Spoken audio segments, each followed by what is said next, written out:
Boom. What's up? PC, stop getting hit by cars. Come on. Bloody Angel, 96 moons. Thank you. What's up? Yeah, no, they got hit by a car, bro. That happened to this guy back in there, too. He was just driving along on his little bicycle, and he was like, yeah, I'm having so much fun. Person runs a red light. Boom. You know, gets launched like 30 feet. Nothing happened, though. Like, you were perfectly fine. You're like, my bike. You know, and I was like, dude, my bike. You know, yeah. Hello, Steve. What's up? How are you today? Ah, it was all right before the banana showed up. How's it going? Go. For the hype. Thank you. Let me start calling things. Oh, that was already used. Who did that? All right, we got ninja people here doing things. Wow, we got a hype train going on already. Oh, geez, I just got here. Hype train bits for Steve. Hype train bits. Thank you. Boom. It's a freaking hype train. I didn't realize my finger would be so close. I kind of just want to boop it. Freaking hype train. Do I? Let's go. Let's go. I'll be good.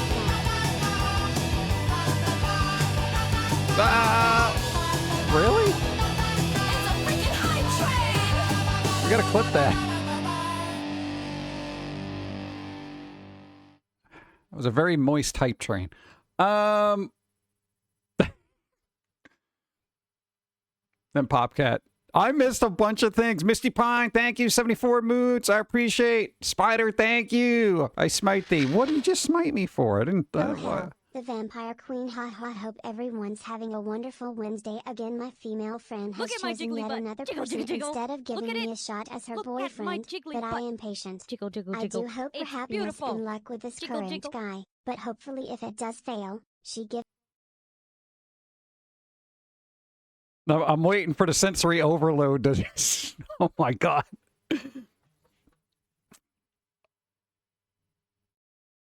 All right, hold on. Splash. Thank you, Spider, for that.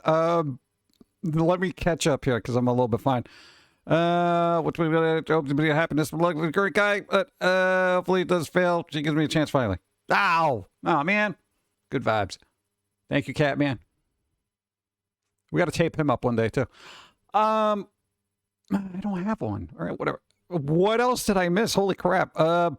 Wolf Nick did the Apple Cat, so we got that. Icarus played the Jiggly Butt. Got it. Thank you, and thank you. Still wondering why I spent almost $70 on groceries today, but at least I'm having pizza for dinner, drank a healthy cheesecake smoothie earlier, and am just waiting on my tax refund. Not to mention, I'm off again tomorrow, Yeah. which means I can drink coffee tonight Without guilt. No, always drink coffee. Even if you have to wake up early in the morning, it don't matter. It's just caffeine. Keeps you awake at night. You know, who needs to sleep and dream? All cheesecake smoothies are healthy when you, lie to yourself. Everything is healthy. You know, smoking, drugs, all that fun stuff. It's all healthy if you believe. Wouldn't that be some weird crap if somebody psychosomatically thought that cheesecake was healthy for them, but it had that placebo effect? Like, they can eat a whole cheesecake, and then for some reason it has the healing properties of, like, Jesus, you know? Jesus cake, you know? Whatever. Whatever. A bad pun, I guess, yeah. Oh, sad is the world. July. I have a Cavordian scarf. Around my neck.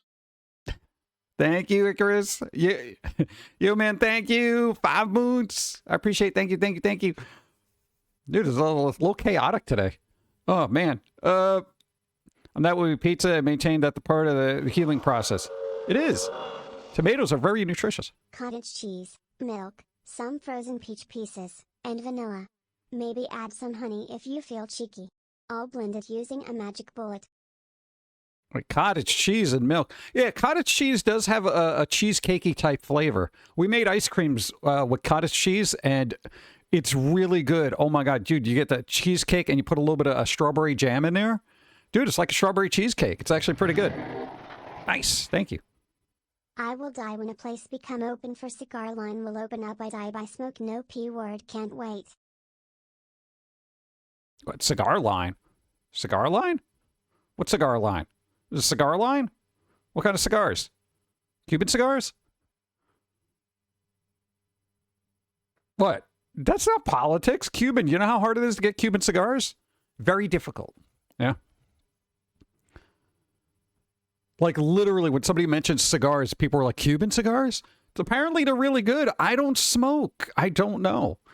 I guess the quality of the tobacco, right? I don't know nothing about Cuba. Only that guy with the beard hated us for a long time, and they're dead. You know? So it's like, what do you do with that? Yeah. Pizza, what placebo man. Everything he believes is true for him. Go. I can't eat ricotta cheese, cottage cheese, or refried beans. It's a texture thing. They just don't have the right mouthfeel and it makes it taste weird because the mouthfeel isn't there. Yeah, I guess. But you know what? With cottage cheese, because it's got a lot of protein, you blend the hell out of that and you freeze it, you can make a good ice cream. It'll give you a nice smooth texture. You don't got to worry about weird lumpy crap. You know? No, we've done it. We've done it numerous times. It's actually really good. Yeah. Thank you. Wonder if I should make a shamrock smoothie tonight. You should have done that yesterday. Did everybody have a good St. Patrick's Day? Dawn had the traditional corned beef and cabbage thing, and we got soda bread. But not a whole soda bread. They had these like little muffin-sized versions. So they were like tiny little breads, which is pretty cool. So we got that. And then what? There was a couple of movies that Shrug Buds played. They're a Twitch channel. If you've never seen them, they're pretty good. Think VTubers, but doing riff tracks, Mystery Science Theater type stuff. Go! Icarus, give it a bunch of subs. There we go. Wolf Candace got one. Starmaster got one. Nautical Razor got one. Zombie got one. Galatal got one. What zombie speak? Thank you, Icarus. Oh man. But other than that, we like what was the other thing? No, nobody played Leprechaun. I didn't even get a chance to see Leprechaun. I saw a clip. And what the hell was the clip was from like what was it? Leprechaun in a Hood. I forgot how terrible that is. Just based on the clip, I'm like, ooh, oh my God. It might be one of those movies that are so bad, they're just bad. Yeah. But I don't know. I probably should have watched Leprechaun. Leprechaun. Damn it. Made some progress in Breath of the Wild. Nice. There you go. Thinking out what 5 foot of snow drift is having a good day. Oh, God. Oh, we got card battles. Oh, I forgot about these. It worked. I forgot to make sure that it's enabled. Fingers crossed. All right, Icarus, you got a roll equal to or greater than 7.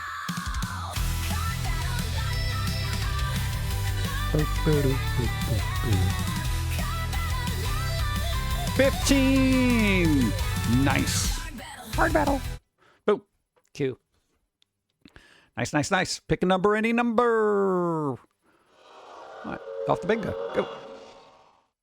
Oh, I also forgot to wear something green yesterday, so I wrote green and haha on my arms, using green marker, to make up for it. Yeah, that still counts. Do people still punch each other when they're not wearing green? Number 8. Number 8. Nice. Got it. Oh, God, I didn't even check my card. A lot of stuff has been called. And somebody won. Who? All right, who's the first one to do it? You're both close there. Oh, no. Hey. Chronicles. Chronicles won bingo. That means we got a thingy thing we got to do. We got to do wheel spin. You could be here for like next 2 minutes because we got hype train going on here. Don't do wheel spin during the hype train. It messes up the train. Go. Spider won. Nice. And shut up. Thanks for pressing buttons. I need 5 winners before I can win. What? Oh, that's wrong. Well, you're getting there. We're already up to 3. I'm not even close. Damn it. Yeah. They got a spin on the wheel of prizes from It Shop. It's nice. I need something to do with PayPal. See what happens. No, what was the... no, speaking of PayPal, isn't Elon making their own pay system? I think it's called like XPay or something. Dude, that would be cool. Hopefully, right? It won't have all those weird restrictions that, credit card processors seem to place on everything now. Because apparently, Patreon had to roll out new terms of service for people who do the not safe for work stuff because reasons, I guess. Apparently, it comes to the depiction of the character, which I just assumed people stopped doing because it's weird. Whatever. Go. No note. No note. Icarus, thank you. I appreciate. Thank you again. Thank you again. Does Professor Xavier know he's stealing his letter? Right? Professor X, I was going to, wow. Jeez. God, no, since you changed it, I forgot it was so, bouncy. So, maybe change it. No, I think people like it. Level 5? Level 5 hype? Are we? Yes, we are. It is level 5. I think that gives us time. I think it gives us time to do the thing. Because then we could do the wheel spin. We'll do it real quick. All right, you ready? You here for the wheel spin? All right. Basically, go. Elon already made a pay system. It's called PayPal, but he sold it. That's how he's started off with all his money, but Yeah, I know. honestly, I think there should be legislation that says you can't get more than 10% of stock value as a loan, or you can't use stocks as collateral for a loan, mostly because that's... That stuff could take such a nosedive for no reason. Yeah, well, if I've learned anything from Virginia, apparently people make laws that don't apply to them. Look it up. We got to do a wheel spin. Let's go. What's the deal? Let's spin the wheel. 'Cause you All right. bingo, let's go. Spin that freak wheel. Spinning the wheel. Spin that freaking wheel. All right, you get something from the It Shop. Could be a movie, comic, could be a, I don't know, music, whatever it is. It's recommended for mature viewers. And, ooh, nice. Dude. I did the dude thing. Dude, it's the chibi thing. Nice. The complete series. Season. Unless we do more. I think I'll just add it to it. Where is it? All right, dude, it's a complete thing. It's got both the edited and unedited versions. So that's kind of cool. Download keys, create a download key, boop, boop, boop. If it's something you already have, feel free to pass it along to somebody who may not have it. Boop. All right, sent you the link. I got to close some tabs. Boop, boop. Nice. Cool. We are all caught up. Beautiful. What's that? See, 5 people won already. Yes. There you go. The sushi was to buy an existing company that was already popular, then just rename it X. I think that's what most people do, right? Like, hey, we're going to get this and we're just going to co-opt the brand. He's trying to make his own PayPal. Then I don't know. I don't know what he does. I see an article and I don't know whether it's a meme or something substantial. Right. But we actually noticed there's been like all these restrictions when it comes to like games and, artworks and all this other stuff that payment processors seem to be taking issue with. And I could see in some instances not wanting to. One, I don't know why people make stuff like that. But anyway, the more you should probably not be looking at that kind of content. But generally, like, not safe for work stuff. I'm like, yeah, whatever. Who cares? Hopefully I can redeem it. UK is being really bad when it comes to accessing things because sites don't want to add an easy bypass verification. Maybe VPN? Question mark? Really? Come on, man. It's UK. All right. It's your sole job to fix the entirety of the UK. Okay. All for the sake of that VOD. Rename existing thing. What if you're on a TV? What, steal the concept of UTV? Give it a new title. That's what to do. What do we talk about? No, not that. No. Well, I'm not going to say it here because it's got got issues. UK officials understand data security? No, nobody does. Dude, nobody does. Literally, it's just it's an absolute mess just across the board. And memification of government. Yeah, it's been a weird thing. Let me get coffee. No, I've had a lot, but not nearly enough. We had to go on this cleaning spree because there was a family thing that happened, and then some out-of-town family is showing up, but they don't know if they're going to be able to show up but they might be here, but they may not be. So we had to do a cleaning thing because somebody's allergic to cats, and we had to clean up everything. So we did a deep clean, and it's been utter chaos. We've been doing this since Sunday, you know? For somebody who has allergies that may not even show up. But we did it because we care. Okay, let me get coffee. It's exhausting. You don't realize how much cat hair is somewhere unless you actually have to clean it, you know? Any AI trained on it is a false AI. What? What are we talking about?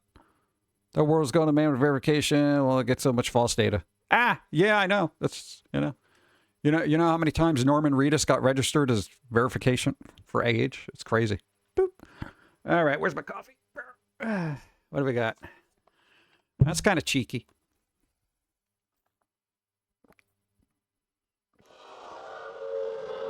Wow.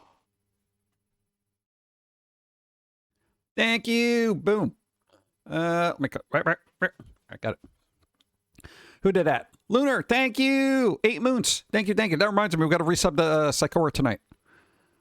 It always ends at the end of the stream. It's really weird. It's like I got like, you have about 15 minutes left on your sub. I'm like, could you just let me resubscribe now? No, Amazon Prime should just let everybody just say, you know what, apply this to this channel for the next 12 months, right? You know, just do that. It'll make it easier. We had a structure here, move 20 offices to new building, new offices moved, we're going to go to reverse this. We're just glad we had to sweep the floors. Don't. Right? Yeah, so a lot of cat hair. I mean, generally not a lot by comparison, but it, you know, if you have allergies, that's considered a lot. So we cleaned up everything, made everything all nice and spiffy, and hopefully we'll get to see them. But if not, then I guess we'll see them in another 6 years. Oh, God. Yeah, we'll see. But it's been actually like just crazy chaos. And then I log on the internet and everyone's complaining about Nvidia's new DLLS5 or whatever. I'm just like, what is the problem? I had to look into it because it was interesting. A lot of people are very misinformed. It's crazy. Our power was off for 3 days. Oh. I think the most we had to deal with was 7 or 10.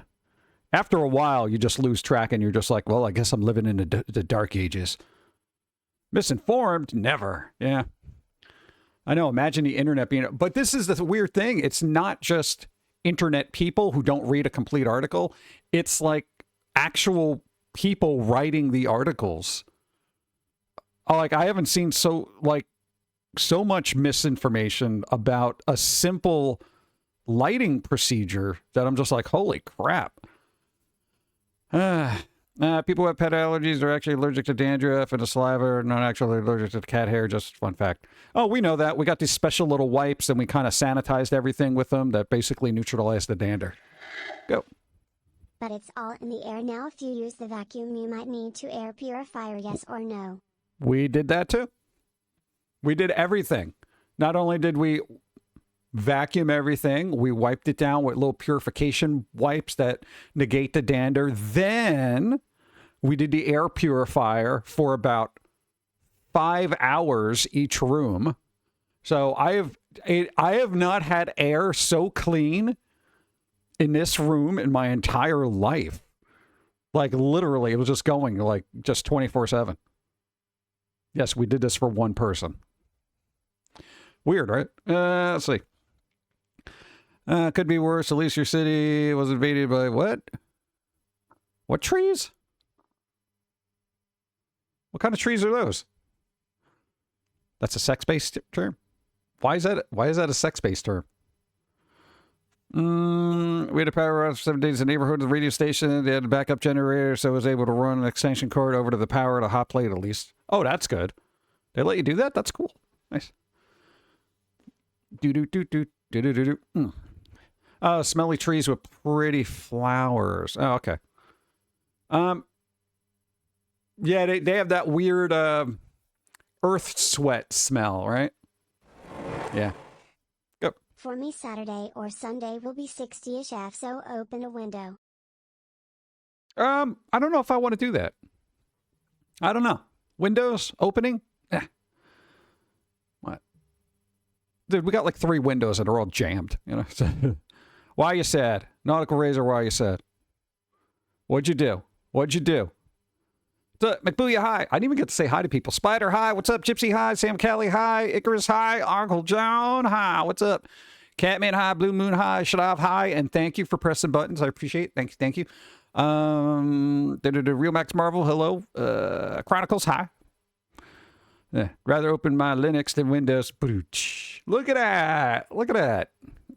Humor. There should be an alternate called Doors. So you can have Windows and you can have Doors. That'd be cool. Doors would have really good firewalls. I don't know. What's up? Mental high. How's it going? Spock high. PC high. Watch your bike ride. Kofi. Oh, it's Kofi. The sunlight. Nautical Razor. Episode got worse than the past month, so now things never get used to... that never used to trigger me, do trigger me now. I have to test my limits every day. Add smells that are signs. Really? I'm on meds now. I hate it. Ah, man. Yeah, because you're not going to know what's going to trigger it, so I'll try not to smell. I know we haven't had that, so it's like I wouldn't even know how to work around that. I know, that's good vibes. It's a bad one. I hate having them. Well, nobody likes having a seizure. I know. Unless you're like one of those crazy musicians that are like, man, that's how I get my ideas. I don't know. Could happen. Yeah. Doors is already a name of software shell for Texas Instruments graphic calculators? Oh, graphing calculators. I had no idea. Every time somebody said, oh, use a graphing calculator, I'm like, no. If it's that complex, I don't want to know anything about it. Get it off my table. Doors was what they started with. Unfortunately, things kept closing, which is why they turned to Windows. Yeah, I'm about to throw it out one right now. Dude, I don't know what they did and where they're outsourcing the OS to, but yo, Windows has taken a nosedive in like the last, what was it, 7, 8 months? Maybe the last year. Are they outsourcing it or some crap? Like, what the hell? No, like, because here's what I've learned from Ubisoft. Don't outsource your stuff like a remake of a game that people are waiting for, because, sometimes you get it back and it's completely broken. I feel like they're trying to code it using AI. They're like, AI, please fix this. The programming with the butt cheeks. They're using their butt cheeks. They're just sitting on the keyboard and keeping their fingers crossed. Never used to need meds, but now I do twice a day for the rest of my life. 1,000 milligrams of total every day. Yeah, but if it controls it, it's a small price to pay, keep an eye on it, see if things level off, if you can get brain scans and see what's going on there. Maybe they can kind of help out. I'm not quite sure. It's out of my realm of expertise. After county state, that's where you see Windows. They vibe coded nearly 30% of Windows. Oh, God. We're just vibe coding it, bro. Yeah, man. What? Efficiency? No, I'm not feeling it. Letting the cat walk on the keyboard. Rolling around, batting at the backspace. Mezzing to update my laptop because Microsoft is getting lax under software standards. They seem to be. Honestly, I think Windows 98 and Windows Vista were the kind of pinnacle of their operating systems, so they need to look back at what was great about both of those and they both of those into one new algorithm and program and call it Windows 98 Vista or Vista 98. They should have just stopped at 7. 7 was like the best of kind of everything. Vista was kind of XP, it was old by that time, but 7 was a good melding of the two. We finished a hype train. I wasn't paying attention because I was looking at things. So hype train, thank you. Last stop on the hype train. Thank you all for riding the freaking hype train. Please take all your belongings and don't forget to hydrate. Hydration is important. Gotta get new ones. What's up, Alex? Hi. Hope you're doing well. XP was peak with DOS mode. Actually functioned. I'm sad because my everything's getting worse. Well, sometimes I get better, sometimes I get worse. You know, I mean, it's not like that's one of those things you don't have control over it. So it's not like you can sit there and will, seizures to chill, It is what it is, and it's going to be an adaptive process and all that other stuff. But you got medicines, you got people, taking a looking at you and stuff, and at least you're on top of it. And that's basically all you can do. Yeah. Actually, like Vista, missed the flower clock. I only had one laptop that had Vista in it, and I don't think I was crazy about it. Like, I'm trying to remember. I had like 2 computers with XP, and then I think from XP I upgraded to 7 on one of them, and that didn't run well because it was such an old thing. The other computer worked pretty well with 7. I think everybody had 8. 8 was kind of like the free upgrade. That was like, then everybody got 10. And here we are at 11. This at least look cool. Yeah, there's a generic quality to Windows now that's like, oh yeah, wow, that's meh. It's very meh feeling. Dig the ability to flip through open Windows live in a desktop without actually having to fully open them. Super handy. There you go. Answer. No, it'd have to be worse, but I think it was the worst users I've ever had. I know, just keep on top of it. Well, I had Windows 2. I've never had Windows 2000. I never had Windows 2000. I felt like when I had Windows, what do you call it, XP? Wait, no, was XP after 2000? Because I don't even know. I remember 98, Windows 98, but then it's like, that was hazy. And then XP, I had most everything on XP. Windows comes with so much bloat. It didn't. XP was after 2000? Oh, okay. There you go. See, I don't know. Oh, X-Mariner, were you the one with the all the 45s in Don's thing? That was you, right?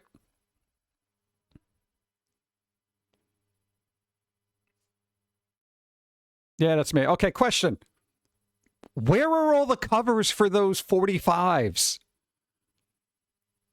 All right, this is an OCD for me because anytime I've owned a 45, I kept a cover. And even if I didn't have a cover, I would find a generic sleeve. I know, it's a me problem. Have I never had Windows 3.1? No, I didn't. Ugh. What? I got the collection from a babysitter in New Jersey before they went to West Point. Oh, okay. All right. So it's not your fault. Okay. So, no, it's a super convenient little holder for all the 45s and stuff, but I'm just like, oh my God, where are all the covers? Where are they? What happened? You didn't throw them out, did you?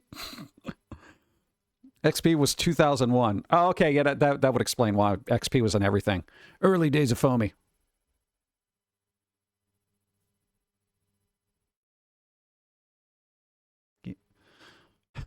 Thank you. Good. 90% or 45's outer sleeves became wall art. Yeah, because they were cool. Every 45 that I ever got, I really tried to just make sure it had the artwork, because it's super cool. Speaking of which, vinyl record sales reached $1 billion. The first time, which, if you could believe it, since 1983. I didn't even think $1 billion in record sales happened in 83. But apparently it did. Dude, that's crazy. Let's go, dude. Physical media making a comeback. Yeah. What? I'm happy about that. Yeah. Hey, Phoenix. Hi. Hope you're doing well. Hope you're doing well. Random singing. Yeah. Let's see. We're going to look back and listen to fantasy novels. You got 70 building Haremtown. Haremtown. Boop. Thank you. How's my coffee? It's all right. It's all right. It's not great. It's not terrible. So I would say good. It's good. How to mine a vinyl record company compare to vintage stuff and sound quality. Depends on how the music was produced. You know? No, because it doesn't matter. You could have some bricked garbage production and put it on vinyl. It's not going to make it any better. You know? It's like, oh, the clarity of all the clipping is just astounding. You know, it's like, it all depends on production. Yeah. Dude, you could have a decent produced album put on a cassette tape and it will still sound good. Yeah. Hey, 75 viewers. What's up? Hi, welcome. I only bought 145 myself, and it was a single from Fleetwood Mac's Mirage album in 1980. And after that, you couldn't find 845s. Yeah, it was kind of weird, right? Because when you were working at the record store, there was barely any vinyl. I should stretch. Barely. I'm trying to think of what kind of vinyls were there? Like, not a lot. You had like Pearl Jam and stuff like that, but I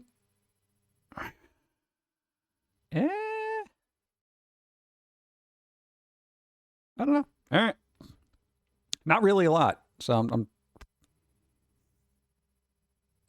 No, that was it. You had just the major things back then. You know, maybe a couple of Nirvana, you know, Pearl Jam, stuff like that.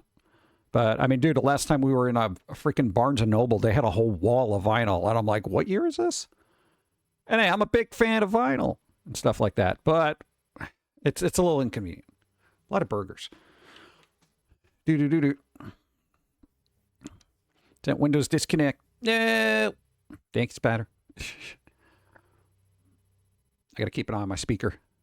No, I don't think I charged it. It might die. Tired of artists getting randomly removed. Yeah, that happens a lot on Spotify where it's like, oh, cool. You look at your playlist and then they're all grayed out and you're like, oh, son of a bitch. Why?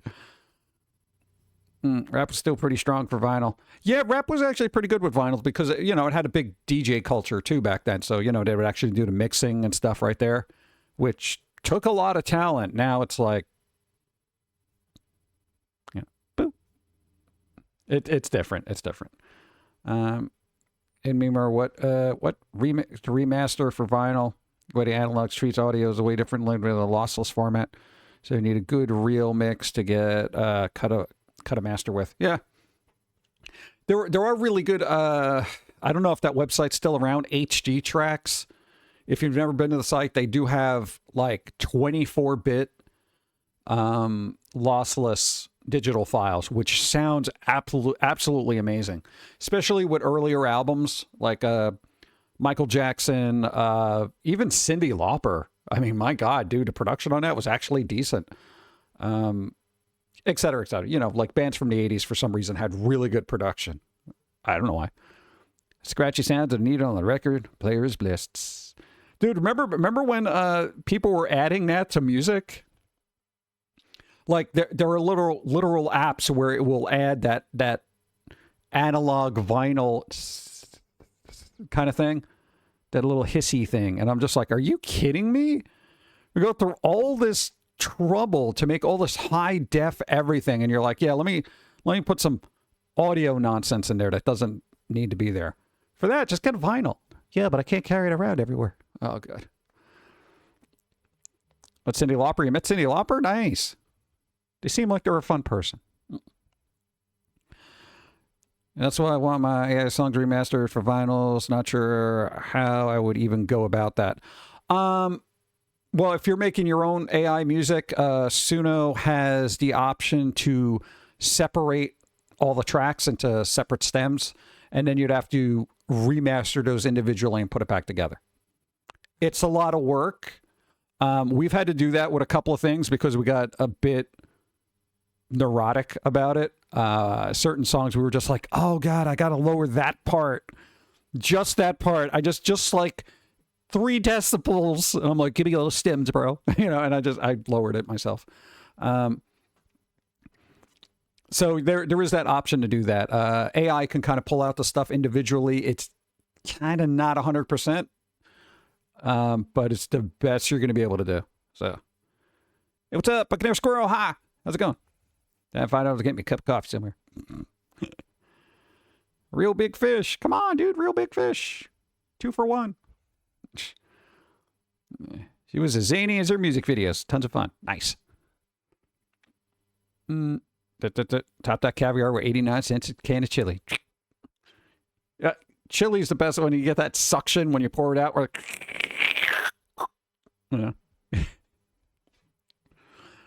Love music, but I never bought vinyl. I like CDs and tapes more. Tapes are fun if you have patience, because it's like that's definitely like a lot of older people who had cassettes. It was like you almost didn't want to fast forward through stuff. Hey, Black Viking one. Yeah, it was just you put it in there, you just play and just let it run. You can listen to a whole album, and be like, yeah. Vinyl is a little more convenient, dude. CDs are a skip. Okay, cool. You know, it's like that instant kind of skippy thing. So I do like CDs. You know, plus the sound quality is pretty decent. You know, well, depending on how it's produced.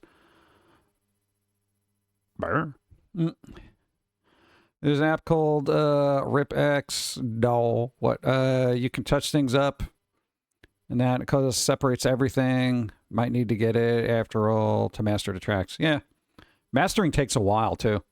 Plus, you got to listen to it like 100 times, and by then you're just like, oh my god, I can't even listen to this anymore. It's a squelch to get rid of the white noise from Twitch, etc., and audio balancer to level peaks. So if I get rated, someone with super loud audio, I don't get blasted. No, that's a good idea. We have everything really low to begin with, so it's like I can have an explosion go off and barely hear it. Carole King album Tapestry was the largest selling album until Michael Jackson's Thriller was released. Even the B-sides were hits. Really? Carole King? Like, I've heard the name, but I don't know one of their songs off the top of my head. I probably would know them if I heard them. CDs and DVDs broke so easy? What were you doing your CDs? I literally have a CD from 1990 something that's perfect. And I carried that thing everywhere with me. You know? It was awesome. What? Naked Raygun, Jettison. Awesome album. I pay someone, but honestly, I can't tell the difference between mastered and unmastered. So someone could literally do nothing and say it's mastered, and I wouldn't know. The thing is, if it's your music, the other thing, it isn't the best to do, but if you do use Suno, you can upload your entire track, and it will remaster it for you.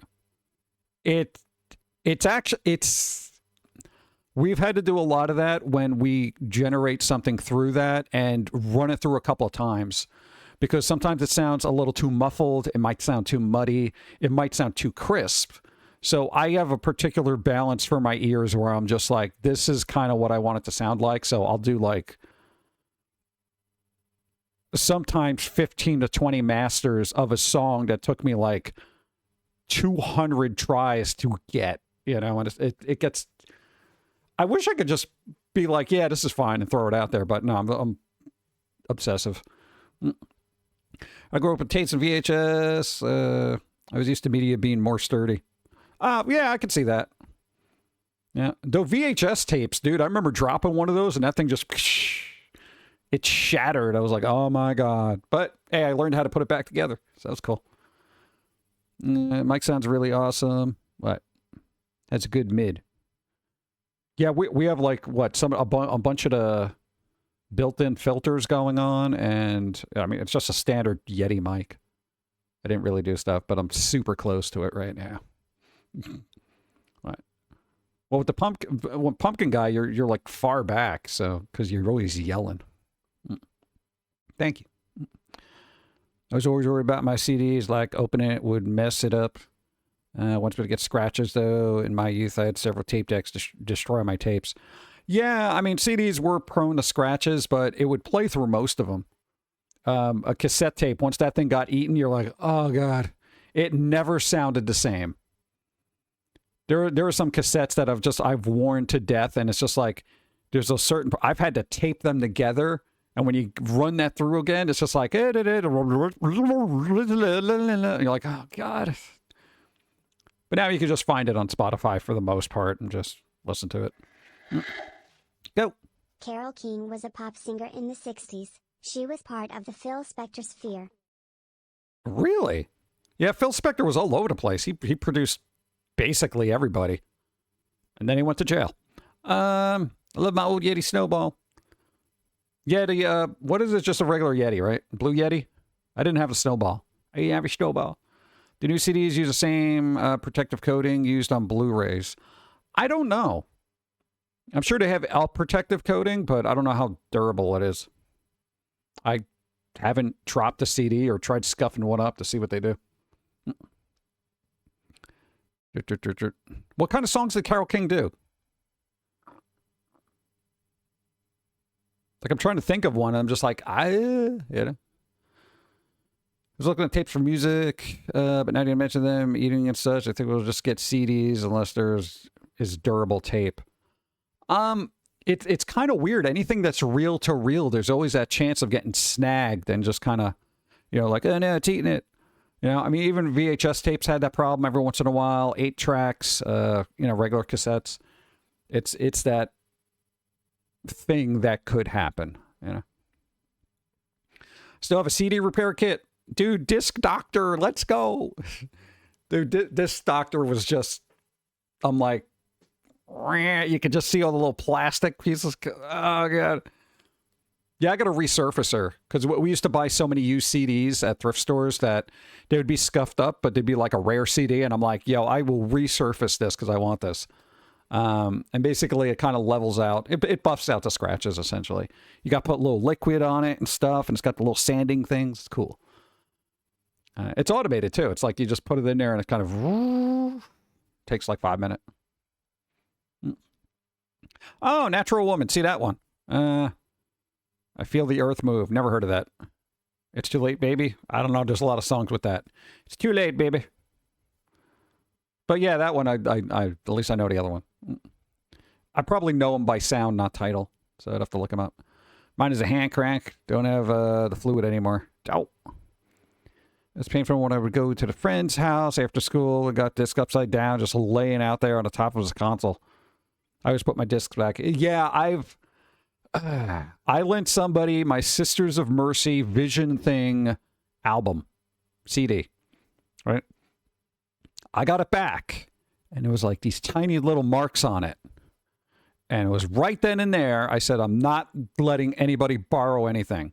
I would go out of my way to make a copy for them just so they wouldn't harm the original.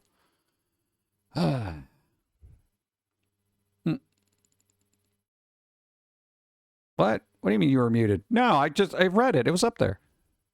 I saw it. Do. Nah, man, dude, that was like one of my favorite albums, bro, and they messed it up. You know? It wasn't bad. It's still playable, and that mark is still there, and it still bothers me because I still have it from 20 years ago. What a bitch. No, really, that aggravated me, man. You can always tell the quality of an individual by how they keep their physical media they're in shape, you know?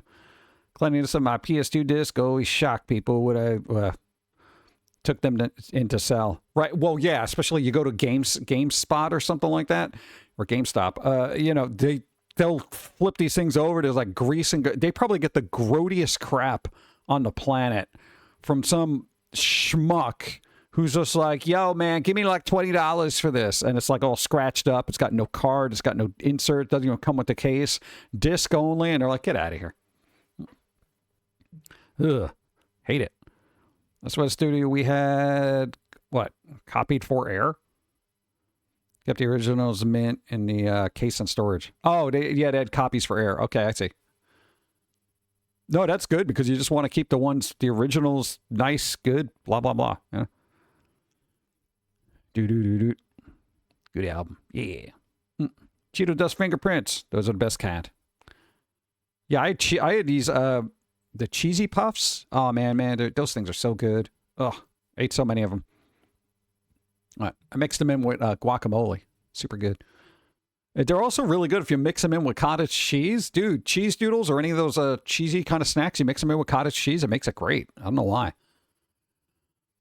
Got a good disc resurfacer. Best thing I bought for collecting used games online. that look like a spider web. Yeah, those things are rough. They have the high quality ones, and some game stores. There was one that we went to. I think it was called like Game Exchange or something like that. You could bring your discs in there, and they would resurface for you. Like it was a professional resurfacing thing. They would charge you like $1 per disc, and I'm just like, if depending on, here, take it, take the $1. That's pretty cool. I would love to get one of those, but they're expensive. Our discs suffered coffee stains mostly. No. What's up, Coppercat? How you doing? I'm doing all right. I need something to drink, though. Ah.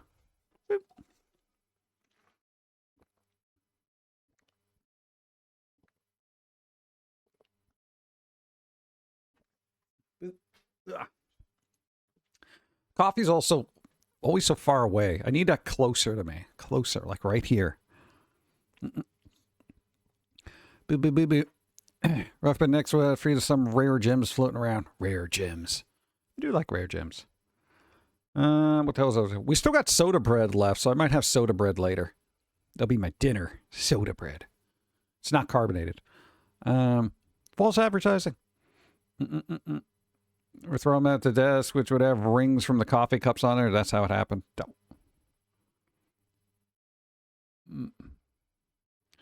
You're slinging discs, you don't have time to put them away nicely. You got to put them away nicely. Yeah? I guarantee you there's tons of people who are like, man, I really wish I kept this disc in shape because now it's like a $70, $80 game. If not more. Yeah. I use what my Alanis Morissette. Yeah, Alanis Morissette could be used as a coaster.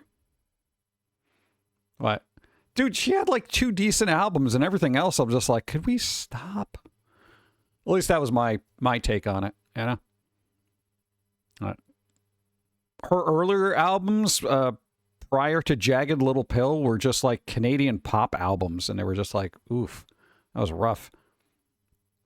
It was weird. That was that time in history where people could like overhaul their whole character and just assume that the work that they came out with beforehand wouldn't even have been noticed, Until a record company's like, hey, we got these old Alanis Morissette albums before Jagged Little Pill.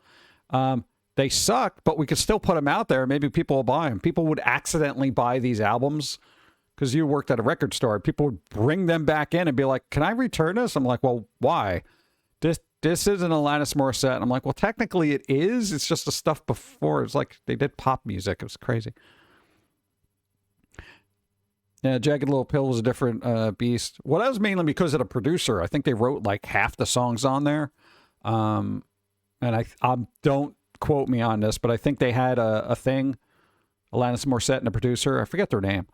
Then they broke up or whatever. I don't know. It's one of those things. Let's see, what do we got? Throwing pizza in the oven. What?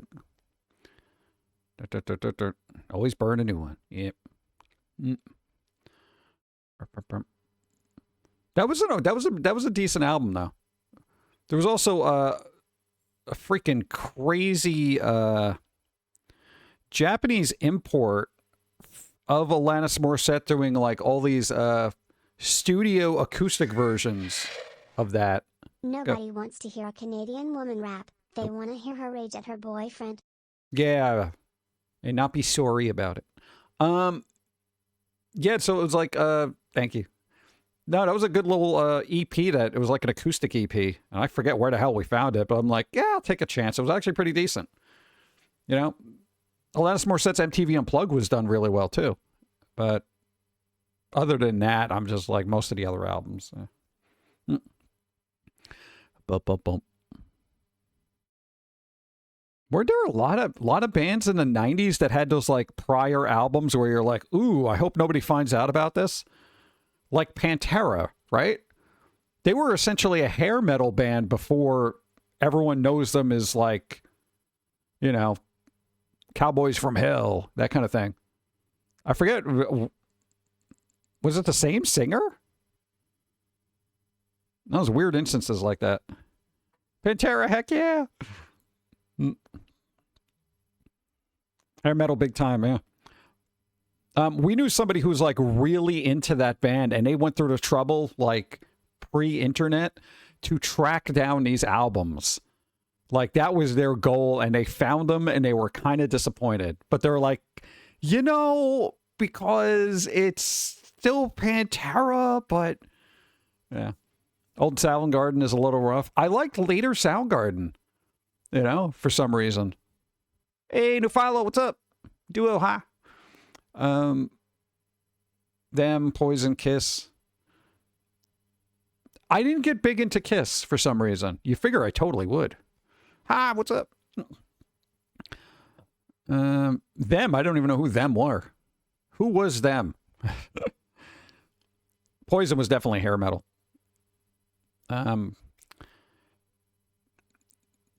No, Chili Peppers kind of always sounded like the Chili Peppers.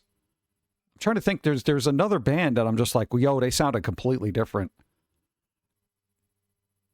Oh, it's gonna bother me until I think of it. Def Leppard. Go. Yes, Pantera were basically Twisted Sister clones before they became what we know them as now. Interesting. That's cool. It's always good when they evolve their sound, though. It's kind of interesting. Where they're like, you know what? Let's just get rid of that sound completely. That also has the opposite effect. Like when Alice in Chains came out with the acoustic album, yo, people were pissed. They came out with the Sap EP and then Jar of Flies. But they did that in between, like, Facelift and the self-titled album. Well, no, Dirt, actually. So it was Facelift, then I think Sap, and then Dirt, which people were like, oh my God, how do you go from Them Bones to just, you know, whatever the hell was on Jar of Flies? It was crazy. Twisted Sister, I used to play along, said Bauhaus and the Jam. Bauhaus. Nice. Jam were always 50-50. There's some songs I like from them. Some of them are just like, meh. You know, but they were good. They were good for their time. Early West was really, knockoff Led Zeppelin? I would take a knockoff Led Zeppelin right now. I would love to have a knockoff Led Zeppelin. Dude, there's not a lot of good bands out, you know, especially in the rock genre. It's dwindled to like a handful of bands that everybody thinks is really good, but they're really not, you know? I need that groundbreaking movement that happens, like where that one band comes out and people are like, oh my God, you know? I don't know if that's ever going to happen. Outlaws are my favorite over Led Zeppelin. Yeah, I feel like every time I talk about music, I always feel like I got to go backwards, you know? Because like I said, now there's really not a lot going on that I got to be like, oh, wow, that's so cool. Yeah, that's sad. You're telling me Norwegian pirate steampunk metal isn't good? The shock. Some metal now, like, when I think metal, I think early Metallica, Megadeth, you know, that kind of thing. But now, you know, there's some metal's gotten too gimmicky for me, where it's like they're so focused on either the the only other word is either gimmick or whatever. Like everyone's got to have, you know, it's like they're not King Diamond, so stop trying to be King Diamond kind of thing. And not everyone, but you know, I have there's just certain ones I'm just like, yeah, come on, guy. You know, it gets ridiculous. Earth Sundown is my favorite song by them. There you go. Write it down.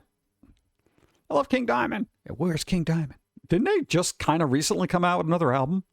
Not even joking about that. Let's Southern Rock for a minute. Got to see Greg Allman in concert. Nice. Let's freaking go. Hard Battle.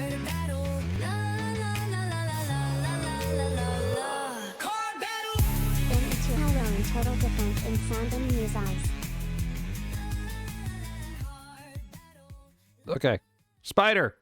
Like how long? Totally different in sound and music. That's what I feel like I need totally different. All right, we got to do card. Lock Dog, you got to roll equal to or greater than. What? Oh. All right, we can call fancy and spicy. Fancy and spicy. 13. No. Card battle. All right. Thank you for pressing the buttons. Boop, boop, boop, boop. See, fancy. But, I mean, you got something out of it, right? What a way to be alerted that my sub had ended. Just got harassed by ads screaming at me from my phone. Well, that's what they do. Ads are not going to get your attention unless they yell at you. That's what they do. This is why I mute everything. Everything is muted all the time. Oh, God. What? It happened. I got to look at my card. Are you kidding me? Bro, I still don't have bingo. Son of a... That's ridiculous. Ridiculous. There's that meme out there. It's like the more you yell at me about your product, the less likely I'm going to buy it. And I don't know what it is, why they feel it. I would just love an ad to come out and be like, hey, look, we got this cool thing. Here's the cool thing. Look at this cool thing. You want this cool thing. If you don't, that's all right. But we figured we'd show it to you. All right, have a good day. That's the kind of ad I want, you know? And I feel like it would catch people's attention a little bit more because it wouldn't be yelling at them. They'd have to turn up the volume and be like, wait, what are they talking about? They were so calming and soothing. Yeah, I need a bag of chips. You know, that kind of thing. Nah, you didn't miss anything. There was a card battle. Then stuff happened. Yeah. Live long advertise series of products that get in my face. Yeah, I think a lot of people do. They have the opposite reaction. Oh. Wow. is a European experimental folk music band. Formed in 2014 in Copenhagen, Denmark, the group is made up of members from Denmark, Norway, and Germany. Their music is based on texts and runic inscriptions from Germanic peoples of the Iron Age and Viking Age. That's a lot of work. They got to be like historians at that point. I like the way the robot says Denmark. It's like Denmark. Well, I got Norway right, but it's like Denmark, Norway, Germany. I'm just like, what the hell? Thank you. And what Twitch showed me some 5-second ads once. They were so fast and weren't in your face. They were great. It didn't last long, though, unfortunately. Back to 30-second ads and I never watch. Yeah. That's what happens. Well, everyone's trying to do the unskippable ads, too, not like on YouTube. So we're going to be all stuck watching ads. Also, if you missed it, Amazon is going to be shifting their 4K thing from the ad-supported tier to a different tier. Now they're going to charge you like an extra $5 for it or some crap. I'm like, oh, God. Did somebody else roll? Uh-oh. Because it's going to work so well for them. Yeah, I don't get it. Like, unfortunately, I don't really watch a lot of stuff on Amazon Prime merely because they started shoving commercials into everything. And I'm upset about that because I'm like paying for this. And, you know, the ad-free stuff that they give me is like few and far between. It's like, what am I doing here? I quit Hulu. They kept upping the fee and so, yeah, adios. Well, that's the thing. They have the ad supported now. We were watching Only Murders in the Building, and I'm like, oh, ads. Oh, I don't know. And technically, I'm being a baby about this because it's like I grew up in the era of over-the-air television, you know, that kind of thing. The ads were unskippable, but, you know, it gave you a chance to get the hell up, get some snacks, and, you know, go pee. It was like a speed run. You know, you had a quick time event. It's like, we got about like 2 minutes of ads, go. You know, this way you can get back in time for Alf, you know. But, you know, it's like right now, it's like there's maybe a minute of ads, but they put more breaks in and it's annoying. I hate it. And, you know, what happened to, what's her face? Only Murders in the Building. Selena Gomez. She lost a ton of weight. But I don't feel like she needed to. Like, I thought she was perfect the way she was. And I guess Ozempic? Is that another Ozempicite? Because I kind of worry about that. I don't know. Supposedly, there's research that it actually makes your bones more frail. Does she have the Ozempic walk like Oprah? I don't know. I don't know. In fact, they didn't make, Blipverts. Max Headroom. Yeah. Twitch and send me push notification. No! What's up? J.i.M Priest, at least he made it. Should be illegal for paid streaming services to have ads. Well, yeah, I mean, that's what we all thought back in the day when people subscribed to cable. All right, look, ad-free television. And then everyone else is like, you're paying for television? Yeah, but there's no ads. Oh, okay, I guess, you know, if you're paying them, then I guess that supports everything that they're trying to do. Here's some ads. You know, it's like, oh, come on. Then people kept paying for it. Sigh.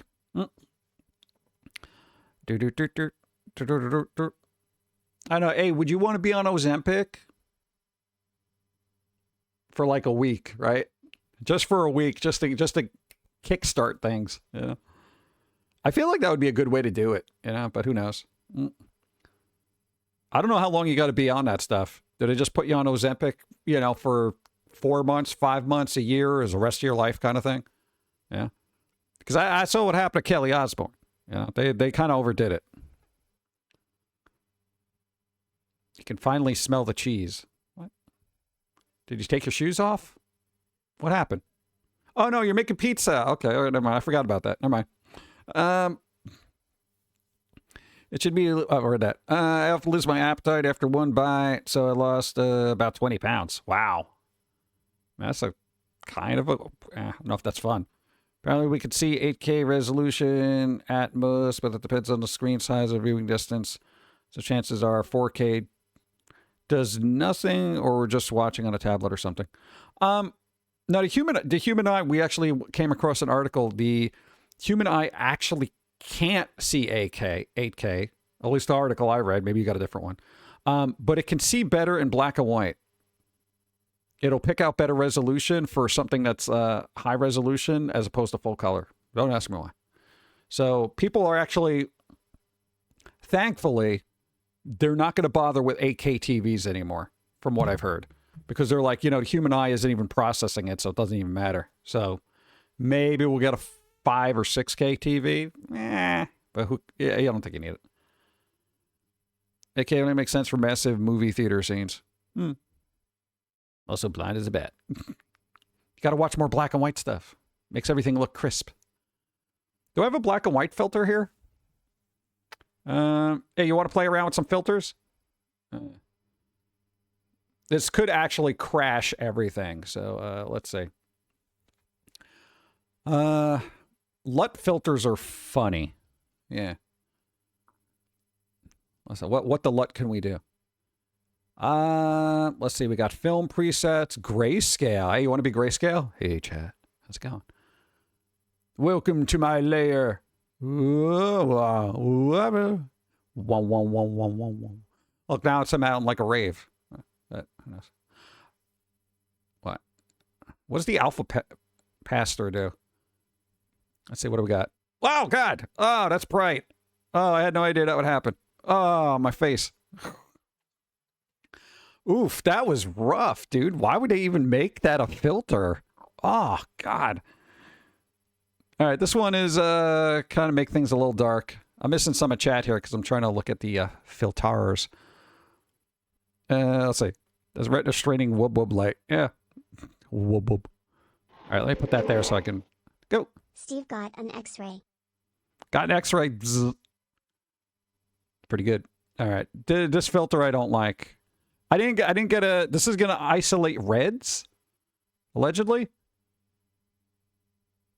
How's it isolating? Wow, it makes me look freaking pale.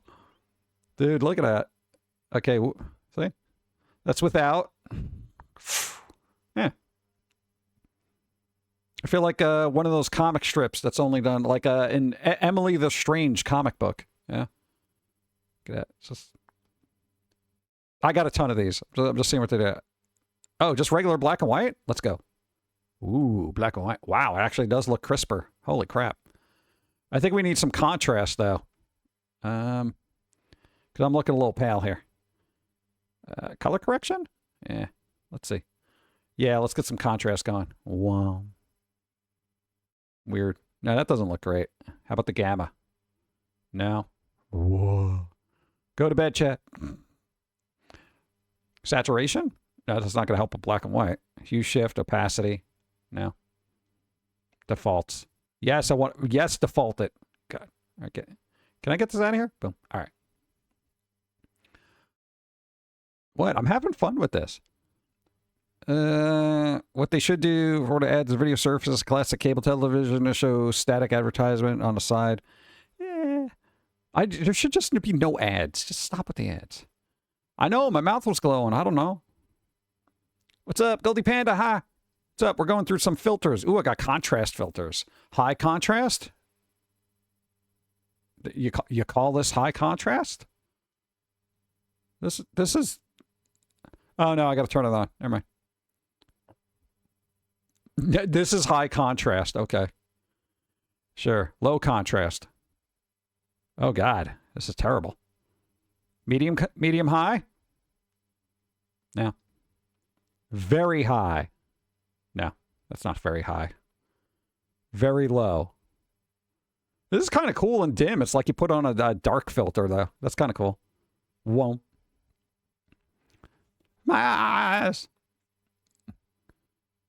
I was napping, cleaning the house. Nice. There you go. Yeah, we had to go through a whole cleaning thing. Film presets. Again, I'm going through filters if you just got here. I know what this... What's AGFA Chrome RSX, whatever. Oh, God. It makes me all pink. Look at that. I don't like it. I don't like it at all. Let's see. Oh, God. There's like 30 of these. I'm not going through this. Kodak? Kodak Porta 400. That is terrible. It literally says Kodak. There's an 800. There's an Optura Kodak Kai. This is terrible. This is all awful. Yeah, this is dumb. Not a pink dolphin. You're a pink dolphin. More Kodak. Dude, what is the point of Fujifilm? Fujifilm. Yeah. Like, all these are superfluous. Like, they're... Oh, Eastman. Eastman double. Ooh. Look, now we can watch me in Eastman color. Eastman color sucks. This is... I was hoping these would be a lot better. Like, they'd be like these cool 70s kind of retro filters or something. These are all terrible. Yeah, it is terrible. I don't like... I had hopes. Webcam presets. What is this? Webcam preset. This could be bright. No, what is it? Who is it? Whose webcam preset is this? This is like Smurf Vision. Like, what the hell? Webcam preset 1. No, this is all just warm. This is warm colors. This sucks.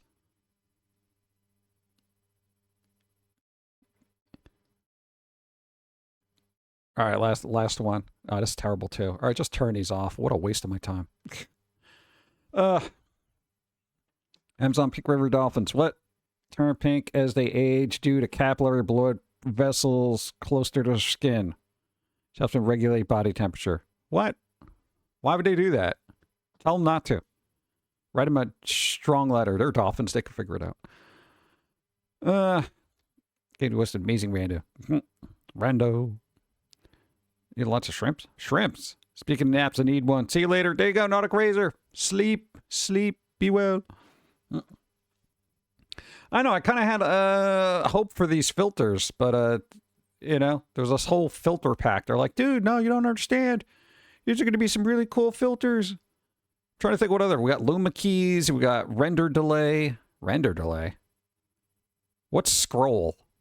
What's scroll do, chat? Oh God. Oh, God. Scrolling, scrolling, scrolling. Keep the streamer rolling.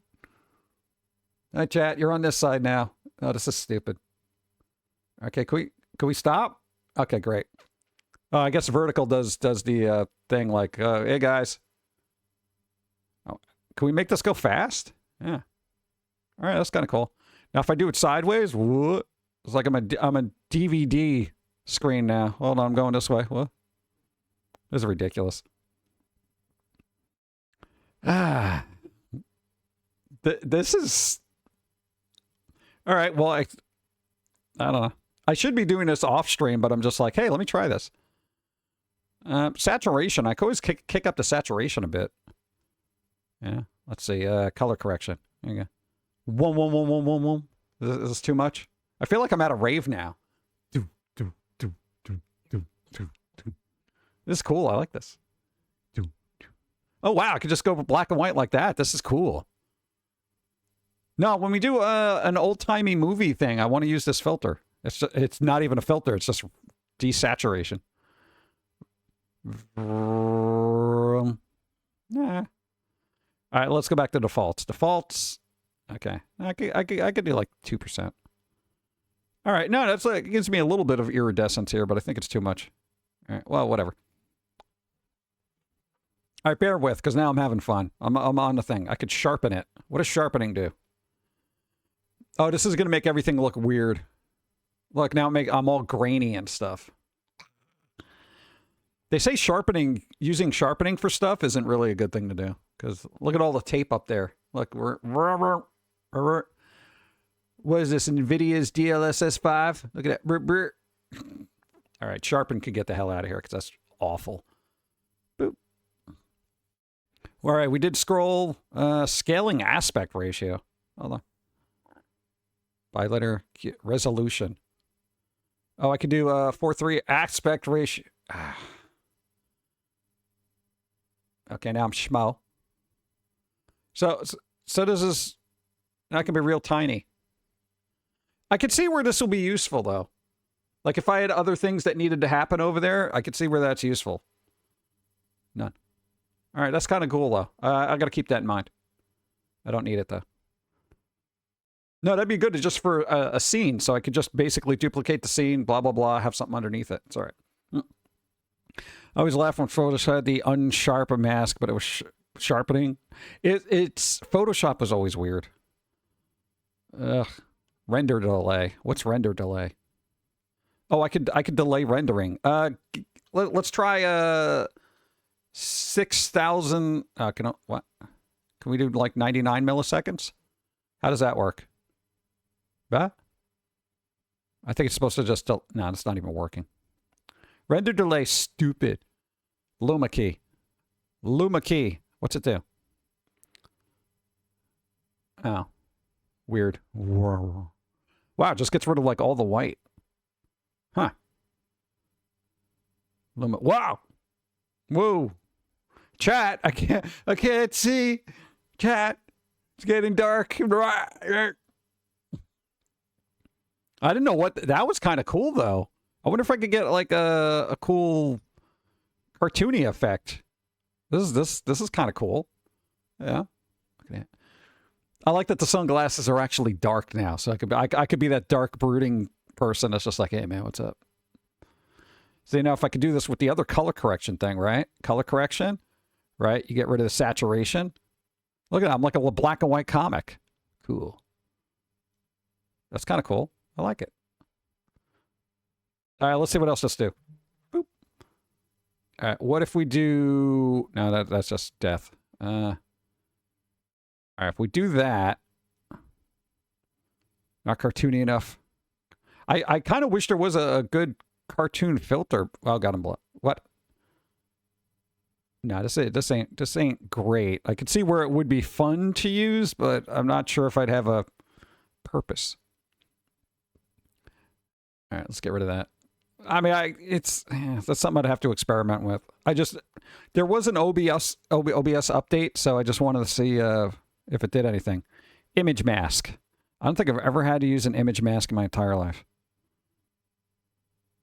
Oh, no, that's going to be something else. No, that's not going to be helpful. So, never mind that.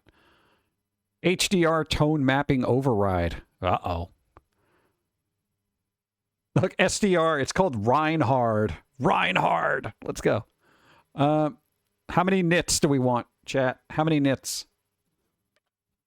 You want to go to like 900? I don't even know if this does anything. How many nits can we get?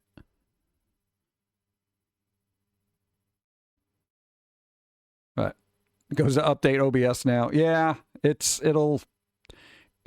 got some different features. Also, just keep in mind it's going to mess up the maybe your audio mixer layout.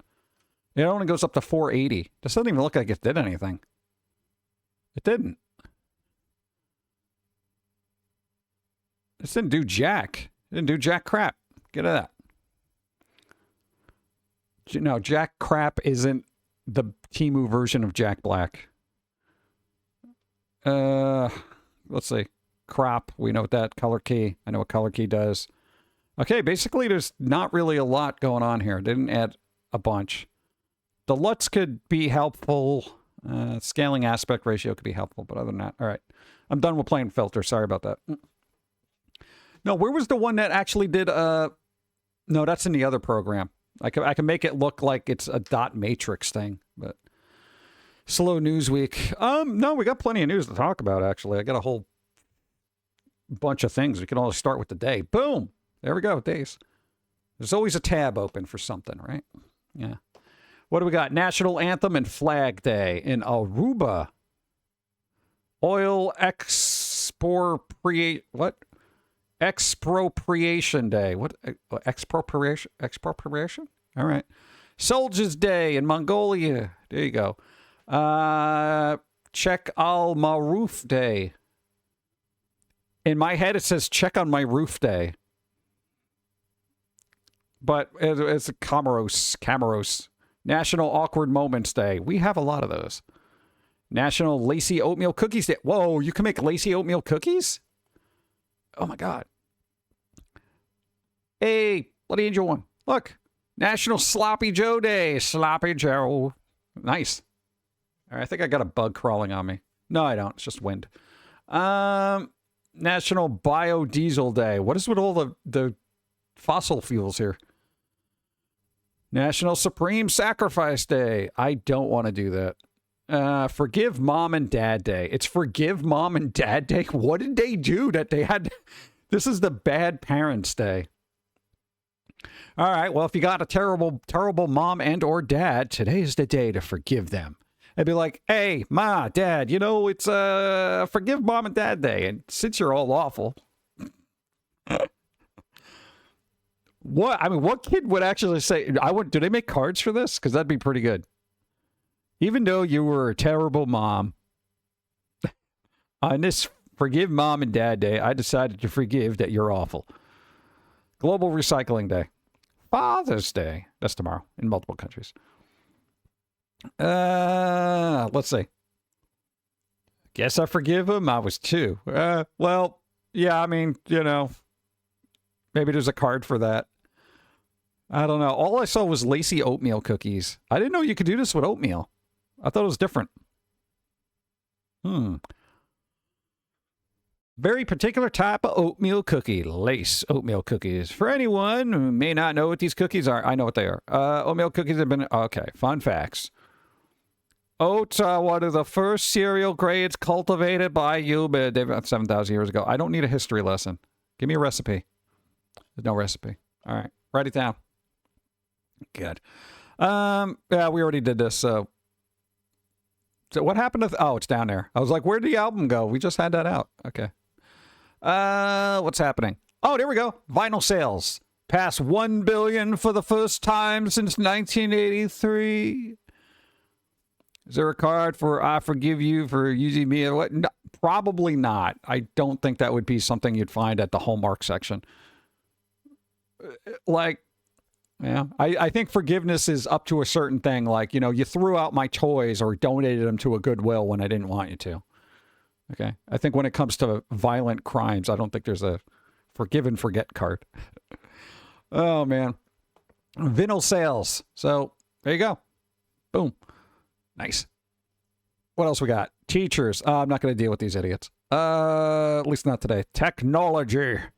Didn't we have something open with that? Games Radar. Something up with that? Me IRL. Did we get a bunch of these? This guy. Oh, no, I think I opened some of these. Yeah, let's go through these. Look. When someone insults you by saying that you have IQ, of room temperature, you have an IQ of room temperature. Look, laughs in Kelvin. That's smart if there was actually a coherent sentence and they actually put AN in there. An IQ of room temperature. This is not, whatever. You know what they meant, but you're not proving the point. Oh, God. What a world we're living in. Corporate flowchart. This is true. Look, CEO, executives, managers, everybody else, right? They use birds. And this is funny. Look, when the guy on tops look down, you only see shit. When the guys on bottom look up, they only see assholes. That's pretty much it, you know? This is good. This is one chart. So unless you're this guy up here, you know, it's like everything else is just, none of this is good underneath. How do I get to be a CEO? That's an old meme. It is an old meme. It's pretty good, though. Look, it's posted by Sharknado comment, though. That's how old it is. Sharknado. The movie just came out, and they thought it was cool enough to have a username. Sharknado, bro? No, it doesn't count if you work for yourself because you are basically all these people, but you're doing most of this. So, yeah, there's no... The CEO is like the day you take a day off, which still hasn't happened. All right, what do we got? You might as well go ahead and pronounce the L in salmon. Nothing matters anymore. Hey, we can all call it salmon now. Salmon. Sounds like a Lord of the Rings character. Beware salmon. Wait, you mean fish? Salmon. Not the evil fish wizard of the West. I don't know. Makes a point, though. World is kind of weird. Hey, this is good math. Look at this. Look, average rent is $2,000. Average income, $50,000. I'm not even in there. 1990, average rent, $500. Average income, $30,000. It's simple. Rent has gone up 4 times. Income hasn't even doubled. Maybe millennials aren't broke due to the avocado toast.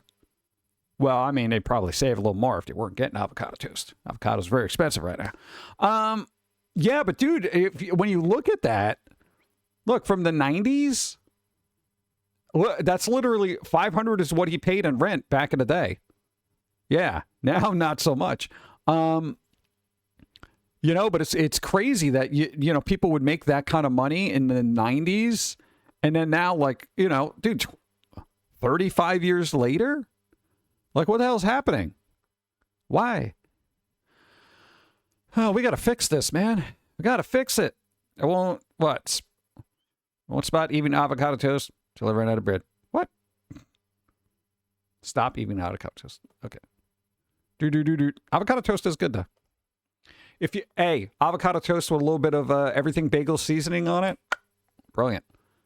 Once the weather warms up, I'll be unstoppable. Unless it gets too warm, then I'll be very stoppable again. Yeah, I'm pretty much in this boat. I have like a week, you know? I have like a solid week of being able to go out and being unstoppable. You know, I'll walk 3 miles a day. You know, I'll do all this outside things, and then it gets too warm, and I'm like, you know, nah, forget it. I know what it is, man. It's weird. You go to D&D world? What? Lore? Murder hobos. Oh, like murder with a hobo with a shotgun. Dude, Rutger Hauer, let's go. What is this?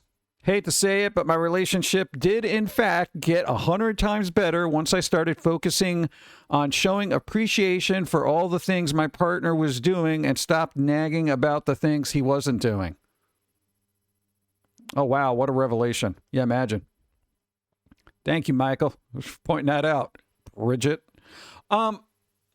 This makes a good point, though. You know, if you got a partner, nobody's going to be perfect. Okay, no partner is perfect. It doesn't happen. You don't get that perfect person right out of the box. Doesn't work that way. Also, you can't fix them. But hold that thought.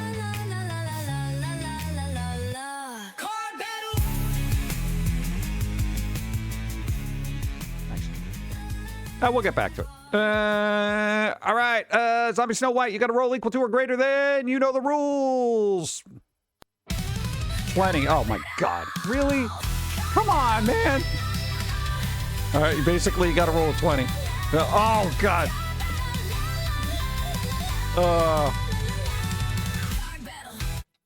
We only got like 220 cards, man. It's that one and the squirrel. God. Jeez. I'm sorry. That's rough, dude. Man. Even if it was half that, they couldn't have won. It's crazy. I guess at that point, when you get a 1, it doesn't. The toast would have beat you. It wouldn't matter. Crit fail. Yeah, at least, you know. Yeah, but this is a good point, though. It's like if you do have a partner that's just doing something right, you know, at least, you know, bring that out instead of being like, you didn't do this, you didn't do that. What about this? You did this wrong. You know, bring out the good things that they do, you know, and then you can kind of slowly say, oh, wow, man, if you just applied all this cool stuff to that other thing, wow. Wait, though, don't do it in the same sentence. Just wait till later. Wait till they're happy. Oh, man. No, there is a nagging aspect of a partner that always happens. You know, where it's like, oh, cool. You know, could you do this? Could you do this? Could you do this? What about this? You didn't do this. Why didn't you do this yet? I asked you to do this. And it's like, oh, my God. It's like I didn't do it because I was working all day and stuff like that. And I got home and I wanted to eat. But guess what? I got food poisoning during lunch. So I threw up. I'm feeling like garbage. And you know what? I'll pick up my socks later. What is this? Me IRL. What is this? iOS option where only the caller can hang up. That's not a real thing, is it? You cannot hang up on Aunt Janet. What? Aunt Janet has set her preferences so only she can end the call. That's not a thing, right? This can't be a thing. I'll turn off my phone. You getting off this phone? Socks automatically go in the bin. No, not if you're a guy. They just fall where your feet were, you know, and then you carry on. Time to smash the phone. Yeah, dude, I can't. That can't be a thing. I didn't think there was a. That's impossible. Toggles airplane mode. Exactly right. Rip, disconnected. That'd be funny though. Aunt Janet's not hanging up. Oh God. If that was a thing, I just mute them till they hang up. Yeah, pretty much. Are you there? Hello? Hello? What is this? 1980. I'll bet there will be flying cars in the future. 2017. We are running out of gravity. That's literally what it says here. We are running out of gravity. This is old. This is an old meme. So even people were getting really back then, huh? Yeah. The squirrel was right, you know? Everyone, here's the thing. Everyone thinks the squirrel, you know, Foamy, is so toxic and just like, yo, he's always yelling at everybody and says that everybody's stupid. But he's had literally now decades of examples of just human stupidity going unchecked. There's been no balances, you know? It's just been there forever. I remember seeing from the Ted movies where Ted smacks a sock against a piece of furniture and it shatters like it's made of ceramic. I've never had socks that bad. I was playing a scratcher on my lunch break. $100,000 a year for life if you win. My boss came in, asked what I was doing. I told her I'm about to quit my job. Haha. She replied, with $100,000 a year, this isn't enough to live on. I asked how much she thought she paid me. She left without a word. Okay, here's the thing. $100,000 a year is totally enough to live on. Because we don't make that. And we're living. What kind of life is this manager working? Like living in? That's like crazy. Or whatever. What? Hard Rock didn't have the Selena stuff I was looking for, but they did have one of the Dimebag guitars. Oh, there you go. Nice. Thank you for the bits. Like, this is crazy. If you can't get by on $100,000 a year, you're living beyond your means. $100,000 a year. You can pay your rent for the year. Easy. Even at $2,000 a month. Right? And if it's 100,000 tax free, then you're all right. If it's 100,000, you still got to pay taxes on there. You're going to be left with like 60. That's a little bit dicey, but still more than we're making. So it doesn't even really matter. I can still do it. Yeah. You can live comfortably in Mississippi. You wouldn't be able to live comfortably in New York? ? I feel like I could swing it. I would have a shit apartment, but I feel like I could swing it. $100,000 a year consistently for the rest of my life. I'd probably take 5 years, bank as much as possible, right? And then maybe try to figure out a place to work with so I got some wiggle room. Cali person. California? Well, California is just going to explode into the ocean at some point, apparently. Dude, you couldn't pay me to live in California right now. Not until they change management and kind of weed out all the schmucks that are in that place. That place is jacked up. Yeah.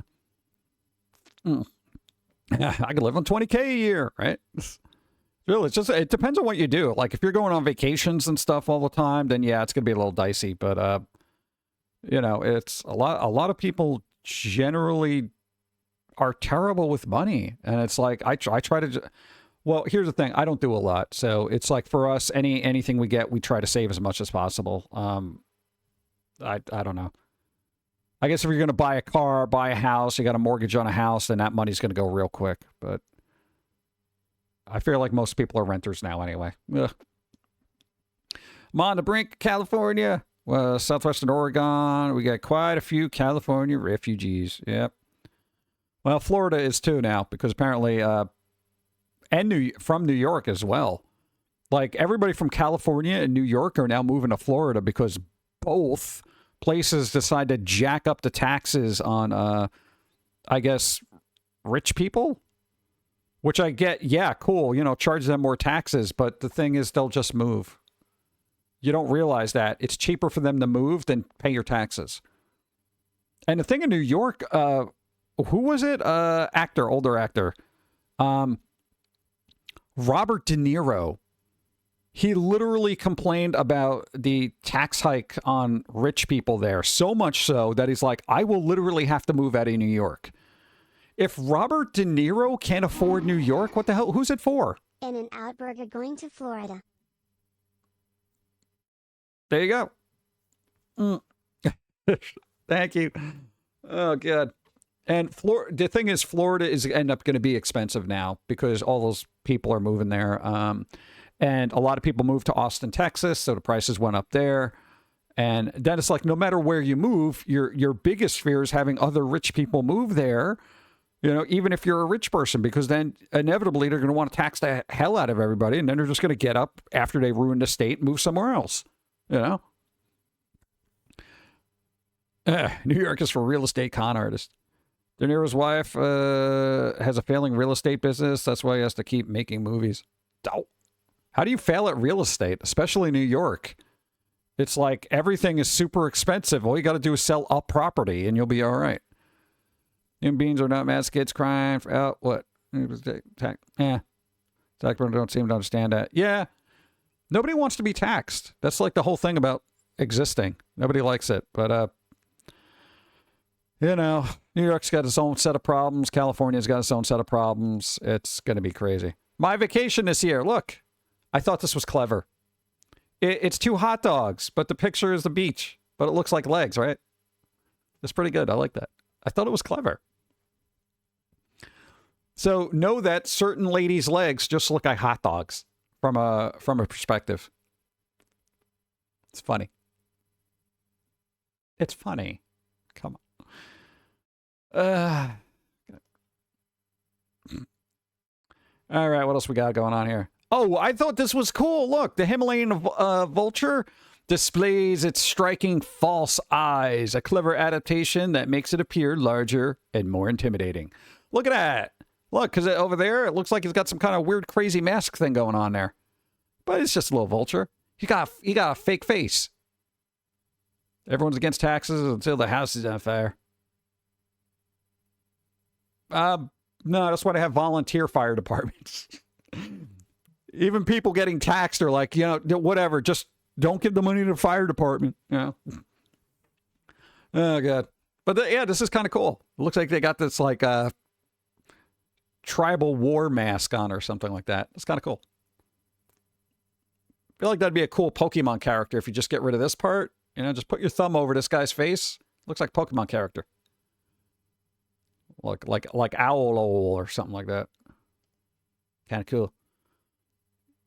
Yeah, get the local strippers to put out the fire. What?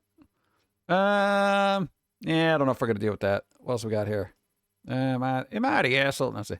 Yo, somebody made a 17-layer chocolate cake. What? 17 layers? I didn't even know that was a possibility. That doesn't even look like 17 layers of cake. It just looks like a big brick of icing. Now, you know how people throw around, yo, that's instant diabetes. I don't throw that term around lightly. I would definitely throw it at, I would label this instant diabetes because there is so much sugar in there that it is absolutely going to kill you. Like, you have to have a piece the size of, like, your thumb. That is crazy to me. Look at that. Even that piece is probably too big. You should probably cut this in half. That's a lot of sugar. But it looks nice. I would definitely want to eat that. That top looks really good too. All right, what else we got here? We got some The Gamer. Oh, this is going to be this thing? Oh, good. Here we go. Look, MSI targeting gamers with a 30% price hike amid challenging year. It's been very challenging for you guys in the super economy of graphics cards. So I guess we're going to pass that challenge on to you, the consumer. What already has been an exceptionally rough time lately for gamers in the PC hardware market, it's about to get worse. Especially if you've been eyeing a brand new MSI graphics cards, motherboard, or gaming laptop. In fact, MSI just revealed that a general price rise on gaming products is coming, and it could be anywhere from 15 to 30% per product. All to combat what MSI General Manager... Is worth buying PS5 or no? I don't know. I don't have a PS5, so for us, no. If you need one, then I don't know. Look into it. See how much they are. Is it in your budget? Yeah, that kind of thing.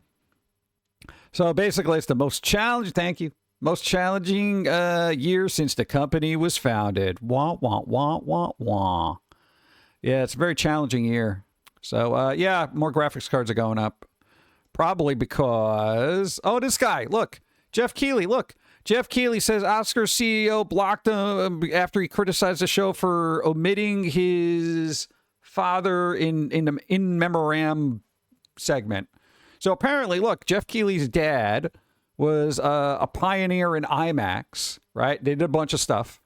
So they were left out of the in memoriam thing of the Oscars. So was James Van Der Beek, Hulk Hogan. Whether you like Hulk Hogan or not, that guy was iconic in pop culture, regardless. You know, Van Der Beek, maybe not, but I mean, they were an actor. They should get there was a couple of actors. People were like, oh, you forgot, you know, fill in a blank. This guy I didn't even know about, but, you know, apparently, you know, they did a bunch of stuff, so why not? What'd they say? Comment matter. Basically, he got blocked by the CEO. Does anybody watch the Oscars? Like, I didn't watch the Oscars because I don't care. I don't care about rich people who are living extraordinary lives of unrealism telling me how to feel about certain things. You know, and they all devolve into some political stuff anyway, and I don't give a crap. Okay? You know, it's I watch Oscar the Grouch, pretty much. Destroy them all with kawa Adam. and treats. Thank you. What's up? Boop. This thing. Here's your controversy for the week, right? Did anybody, no, what's your assessment here? Nvidia came out with the DLLS5. So it does some drastic stuff here. Look at that. Look at it. This is off. This is on. Off, on. Off, on. Off, on. Off, on. I know, I'm getting mixed messages out there. People are either complaining about it and hate the hell out of it, or people are like, oh, cool. It makes everything look a little bit more realistic. I don't know. I'm not sure. It makes things look all right. People were like, it's messing up the structure of everything. No, it's not. It's still, I can count the hairs. They're still the same. I'm one of those who like it. Yeah, I mean, I haven't seen it in, I want to say real world gameplay. Like I haven't, like they just showed, you know, their usual, like, oh, this is what we're working on. Whoop-de-doo. I didn't see any like real full motion of it. I saw a couple of, like, you know, 5 seconds of movement, but, you know, changing from scene to scene and all that other stuff. Was that actually real time look garbage? Yeah, so I'd have to look into that. If it can make it look like this, that's pretty good. Does the game play like crap or is it amazing? I don't know. That's what we got. This isn't even out yet. This is just what Nvidia showcased. So, but hypothetically, if it could make a game, especially the background's got a lot more detail going on there. Like, look at that. Like all that stuff up there, the sign pops out a little bit more. The cigar store sign looks a little bit better. Yeah. But I don't know. We'll see how it plays. It is odd, but it is a step in the right direction for future improvements in visual graphics. I don't know, I hope. I want to see how it's applied to old games. Because I feel like new games are really trying to, you know, push graphics. But I want to see these filters on, I don't know, games from the PS3. You know? Heavy Rain. Would Heavy Rain look good? You know? Why not? Got to tell you what Embracer Group has fired longtime Dark Horse comic founder Mike Richardson. He isn't tired, just got fired. Retired? Yeah. Yeah, that'll happen, right? Like, that's typical. Can you force DLLS via drivers? Well, I don't know. One, I've heard the controversy I heard. I didn't really look into it too much. One, people are upset because it's quote-unquote AI, but from what I've seen, it's basically a dynamic lighting thing that doesn't affect the, what is it? The mesh, essentially. So the world is still the same. The meshes are still the same from what I've read. And feel free to correct me if I'm wrong, because I could be. But I actually went through the trouble of like counting the hairs here. It's still the same amount of hairs, but supposedly this is just lighting. So who knows? So people are complaining about it because, you know, it has those 2 letters in there that everybody hates, AI. But I don't know, like it's supposedly rolling out in the fall. So until we get like real world things, like real world gameplay, I'm not going to know if this is going to be good or not. This could just be a super cool showcasing of look what it can do, but it never gets applied to anything. AI to DL stands for deep learning. Yeah, but all right, we've dealt with DLSS 1 through 4, so why is everybody so upset about 5? Like, it's not really a new thing, right? This is just the next iteration of it. Correct me if I'm wrong. Makes me worried about what's going to happen on Dark Horse as the same owner that got rid of video game companies. Oh. Uh-oh. It's like RTX 5050, 9 gig, I think that they're making. Yeah. Well, what the thing is, they had this running on 2 5090s. 2 5090s. Nobody has 2 5090s. Nobody's going to buy 250. I'm not buying 2 5090s for this. But they're supposed to be making it efficient so it works on 1 card, not 2. I don't know what kind of wizardry they're going to have to do that, but good luck, guys. I kind of think, like, if, you know, the other thing is, like, a lot of people were complaining that it might be enhancing the original vision of what the artist wanted. And if that's the case, then I would just say if you're a developer, then don't use it. But I don't know. So I'm not a game developer, so I don't know if this is helpful or not.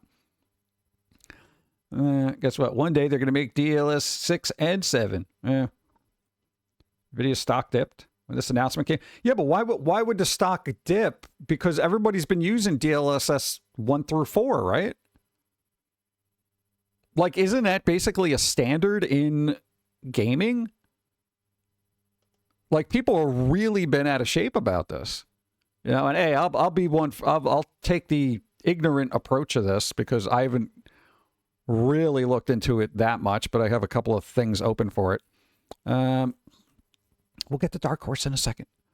So, what was the other part? No, but this is what I had open mind. You know, because the argument of it messing with the artistic intentions of stuff, wouldn't that happen with mods for, like, games? Like, this is a mod for an old game. What is it called? Dusk HD. It's a mod. It literally changes the characters around completely. And this is a big difference from what the original look like. Now, is this good or bad? Again, it's one of those things where it's you have the option to use it or not. So who cares? You know? So this, I look at it as like a real-time mod to just make stuff look snazzy. Yes? I don't use DLLS since I mostly pay PC or indies. So, I mean, all right, well, so this is AI as tool or AI as creator? Sounds more like tool. From what I understand, it's mostly lighting and pulling out the details that are already there from that. But then other people are like, no, it's a complete re-render of everything. And I'm like, well, re-render of lighting. Because I don't know if you could see it on your screen because it is kind of small, but you can literally count the hairs. It's not remeshing everything. You know, even the hair up here, yeah, it made it a little bit darker, I guess, but there was some darkness there. Maybe it pulled out more. I don't know. It made it a little bit more wispy, but look, it's like all these little points of architecture are still there from the original. Yeah. Even the little backwards 3 in the sleeve here. It's a little backwards 3. Look at that. Boop, boop. Look, it's in the original. Boop, boop. It's still there. So I don't know if that's accurate. The ooh. Oh, let me get something to drink. But speaking of AI. Ugh. Oh, that was weird. So I don't know where the argument was for people worried about it messing with the actual architecture or mesh of the characters when it doesn't seem to be the case. So I don't know. Sure. These aren't the kinds of game I play anyway. Yeah, I'm more curious about the technology because my first thing is like, can I apply that to a VTuber?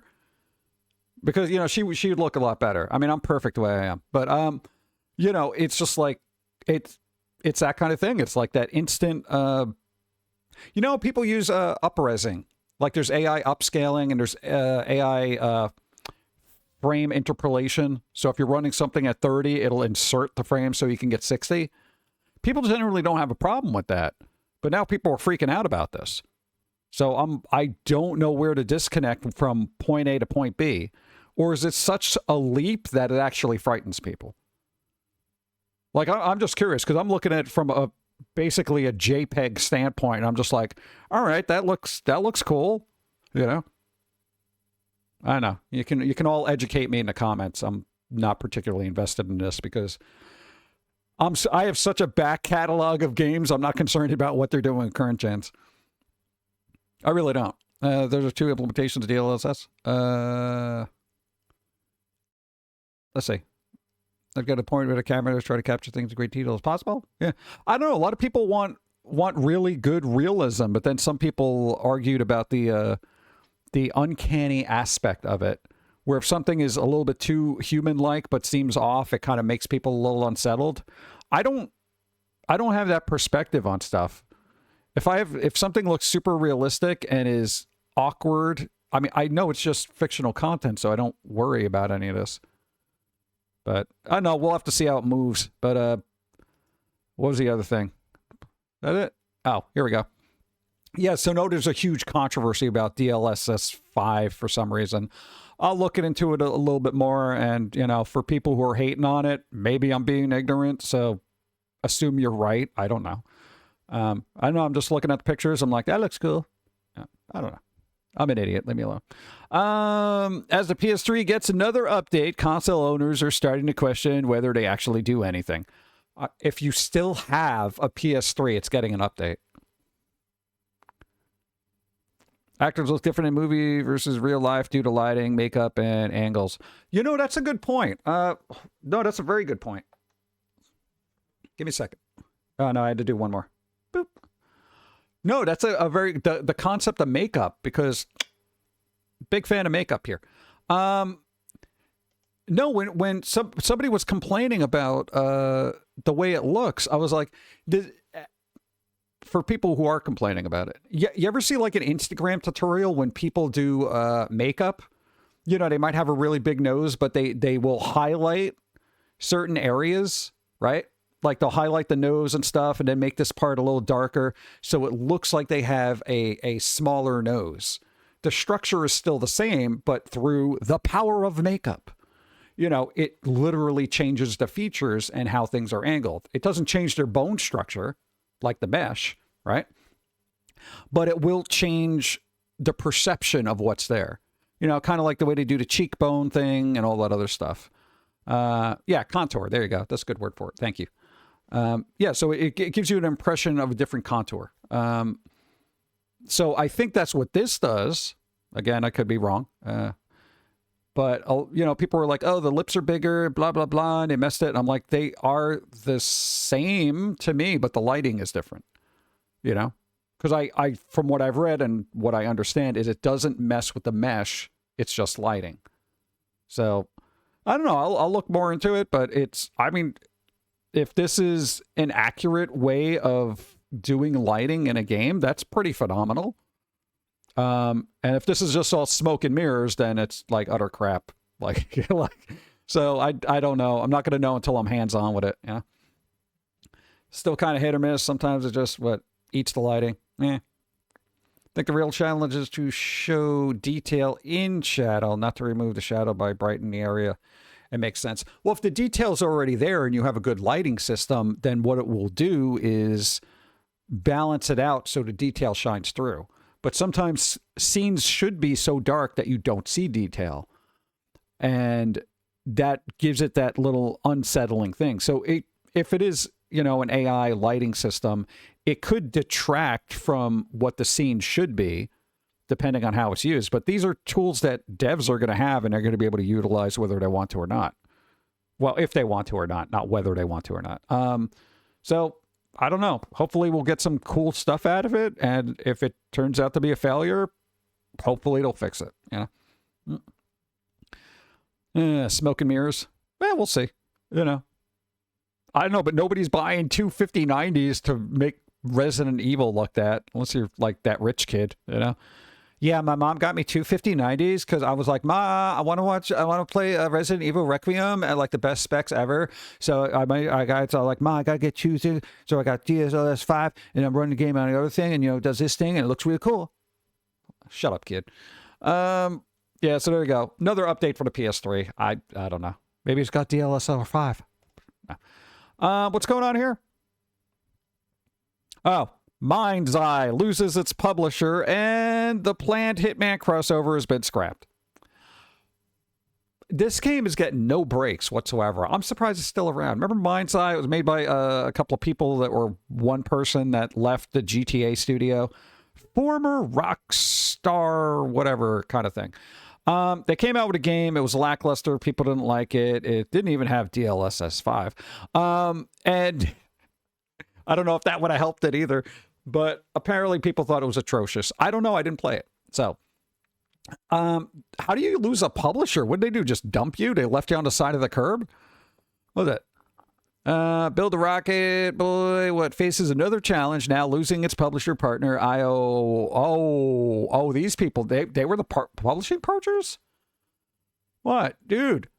Partner publisher Arm IO Interactive has announced that its work on Mind's Eye has come to an end, and both parties are scraping future work that was planned. Oof.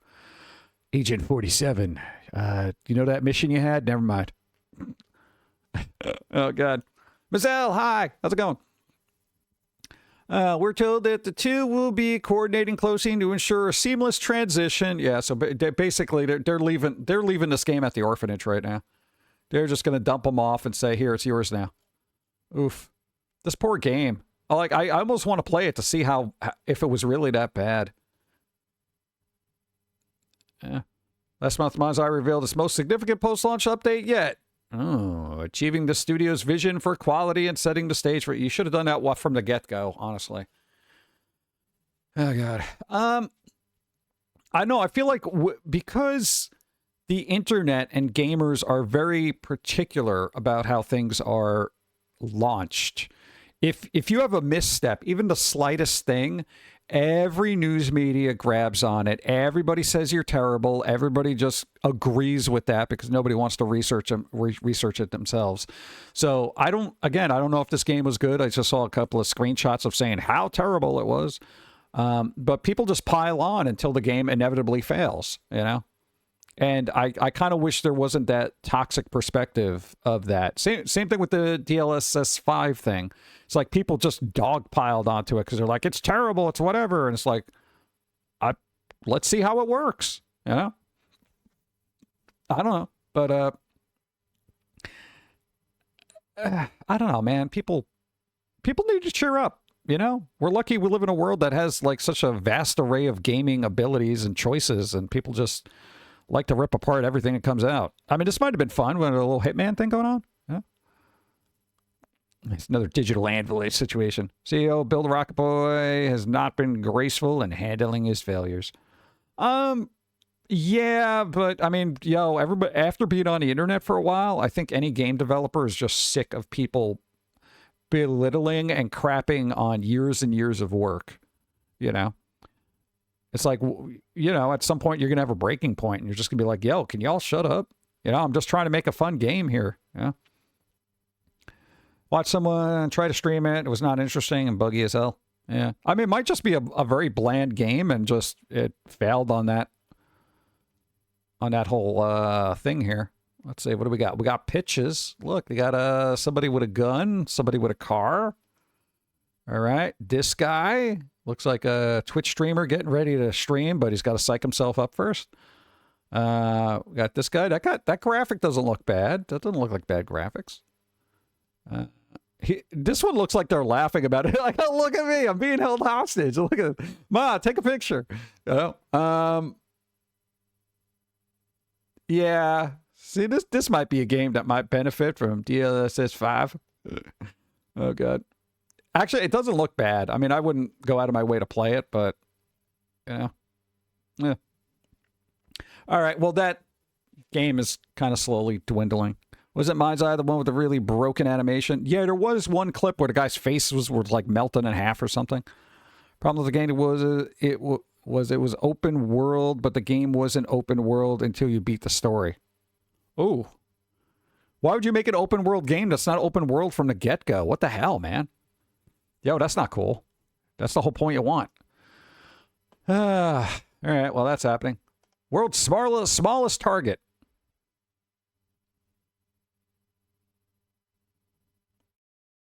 All right, I read the bottom of it. Nobody know where it came from, right? Formerly found off Highway 90 between Alpine and Marathon, Texas, this roadside attraction was sadly demolished around 2020. The building was originally a switch station for the nearby railroad. It's thought the target thing was an art installation, but its true origins are a mystery. The owner of the building had to take it down and it became unstable and didn't want anyone to get hurt. Look at that, switch station. That's funny. Somebody made it a little target. That's funny. That's kind of cool. Yeah. I would have gone the extra step and made it like an actual target in there where you have like just one item of everything stupid, you know, like here's one thing of cups. Here's a hand sanitizer, you know, 2 things of makeup and a shirt, you know, welcome to Target. Can I help you find anything? Yeah, where's your video game section? Right there under the shirt. We have 2 Switch cartridges. Oh, God. Big name box stores for Mini-Me. Yeah, pretty good. I don't know. It's funny. Oh, wait, there's more pictures. That's kind of funny. I would stop by and take a look. Ah, broken. Ah, oh well. Look. Found a Steven Seagal bathroom in an antique shop. There is a Steven Seagal bathroom. They do exist. Look at that. You imagine being surrounded by this the whole time? Steven Seagal bathroom. Wait, there's more pictures? Oh my God. They're everywhere.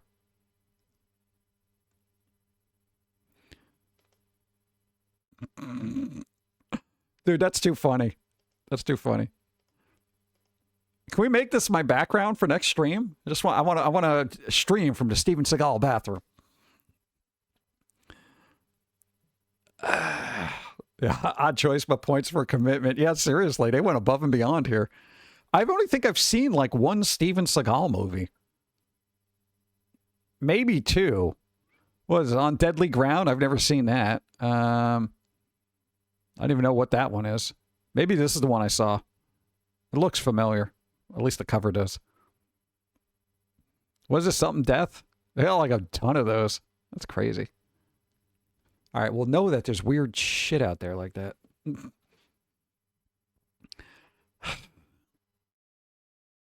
It would have been okay. Here's the thing: what would have been funny is if all the toilet paper was like movie posters from his movie. That would be funny. That would be hilarious. That's how you really just tie it all together. Yeah, weird shit. It's just right. Please take it. Seeing a solid gold bathroom. Nothing shocks. Solid gold bathroom? Oh my God. Spider-Man. Hey, there's a new Spider-Man thing. Trailer. Here's the thing. I saw the trailer, right? Kind of looks like they're throwing so much stuff at it. Like it's like a 2-minute trailer. I saw it. Looks like there's just so many things happening in there. I'm like, how are they going to squeeze all this in there? We'll see. But no doubt out. If you care, then, take a look. Boop.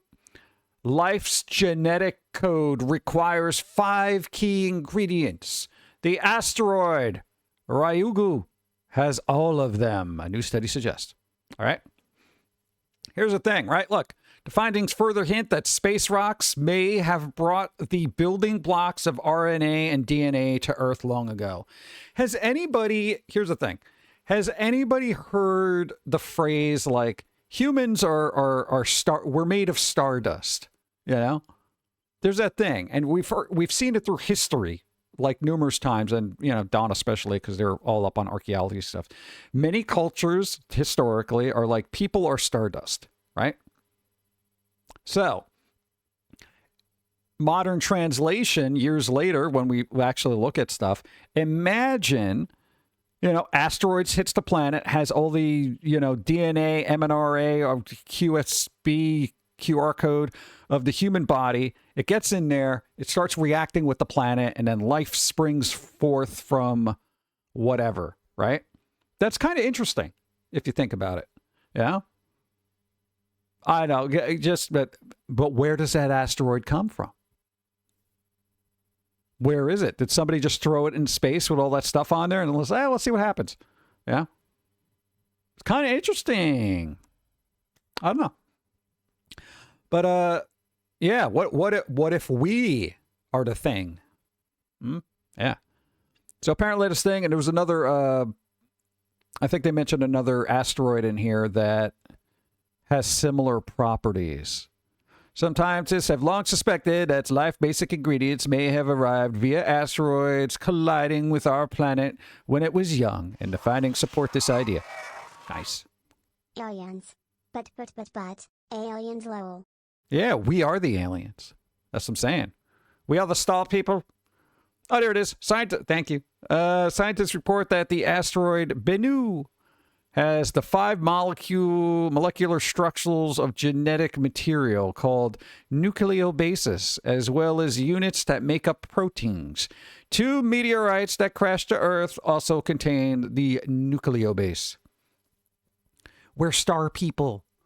Here's the thing. How we evolved from stardust, according to ancient cultures, as ancient alien theorists believe. But I find it interesting that there's been, long mentioned historical notations of humans are from the stars kind of thing.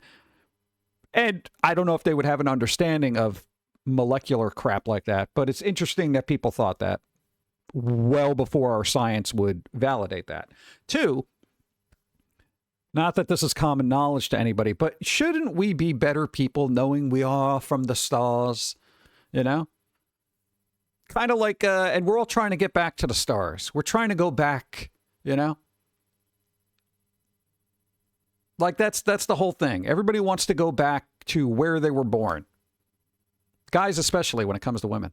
But, it's kind of like you just want to go back out there and, do a thing. It's weird. We have this inner calling to go out into space for some reason. Or boobs. It's kind of weird. But no, that's the thing. I thought it was interesting. Nostalgia. Contra. Video no longer available for Contra? What did you do? Whatever. Dude, the Turtles had a blimp? Bro, the Turtles had a blimp? They had a blimp toy? Yo, when I saw this on the Nostalgia Reddit, I was like, what the hell? Dude, this thing is huge. Somebody got the blimp toy. Did it blow up? I'm assuming this is like an actual inflatable blimp. That's cool. How did I not own that, right? Dude, I didn't even know that was a thing. Look, it's like they just have a graphic of the jet engine on the side. Turtles were on everything? Yeah, but it was like official toy. They got their own little blimp that dropped bombs and stuff. Look, they got the little guy. That's pretty cool. And that's a brilliant kind of packaging thing, too, because basically you have the balloon that they would have to blow up, I guess. And this little piece of plastic that, it was probably shipped in a tiny little box. That's brilliant. The blimp toy was hard to get. You were only able to buy it sending off points from other toys. Oh, God. No wonder. Because I was like, I don't think I've ever seen this in the store, let alone in the wild, Every team in Inventory thought. So, yeah, I guess if you had to send away for stuff, then know that this exists. Look on eBay,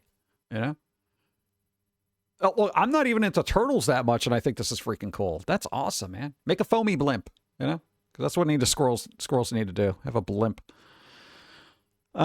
See, we got some retro gaming. What's going on here? Oh, Buffy the Vampire Slayer. All right, here's the thing. I'm not a big fan of Vampire Slayers, but I'm always interested in the, fictional takes they take on vampires. They canceled it. All right? Canceled. And here's the thing. Bombshell reports reveal why Hulu basically scrapped the new Sunnydale revival. I went through the article briefly, and one article that stood out, part of it stood out. Look, this is according to Geller, right? No one saw this coming, Geller told People via some gazette. We had an executive on our show who was not only not a fan of the original, was proud to constantly remind us that they had never seen the entirety of the series and how it wasn't for them. Why the fuck were they on the show? Why would you have an executive who's like, I'm specifically not a fan of the show. I've never seen the show. I've never seen the whole thing. Why would you do that? Hey, you know that show that you don't like if you've never seen anything of? You're in charge of that. What? All right. Good. So let's see. Nora Zucca, first page of Skeleton's Crew. Blah, blah, blah. So basically, they had a 90-minute pilot. After the pilot was completed and delivered, it was completed and delivered. All right. According to multiple sources, Hulu's main note was it played too young, with some indicating that the streamer, Hulu, also felt the show was too, quote unquote, small. It is unclear how exactly the pilot went through development, greenlight, casting, production, without such concerns being addressed.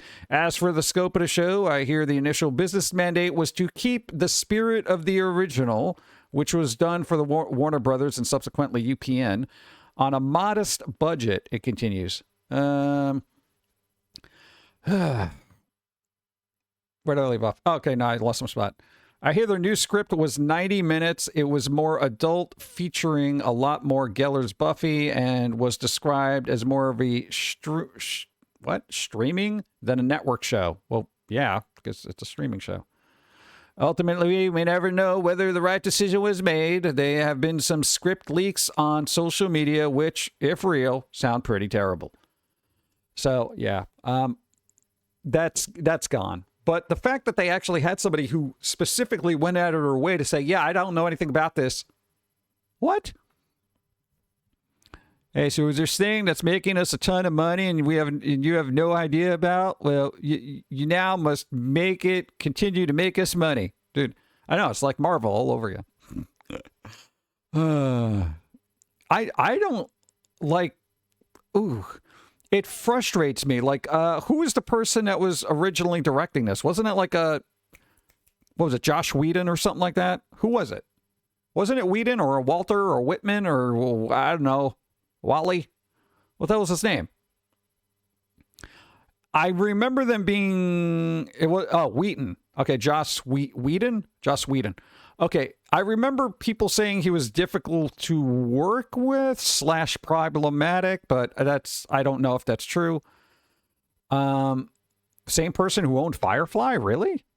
You kidding me? Wow. All right, so why didn't they just call them back? Question mark? Were they problematic, I guess? You let me know. I'm going to drink coffee. Blah.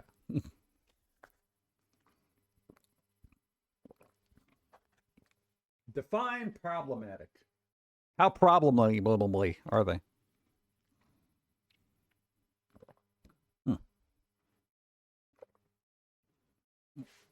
Well, I don't know what people consider to be problematic now. He's very problematic.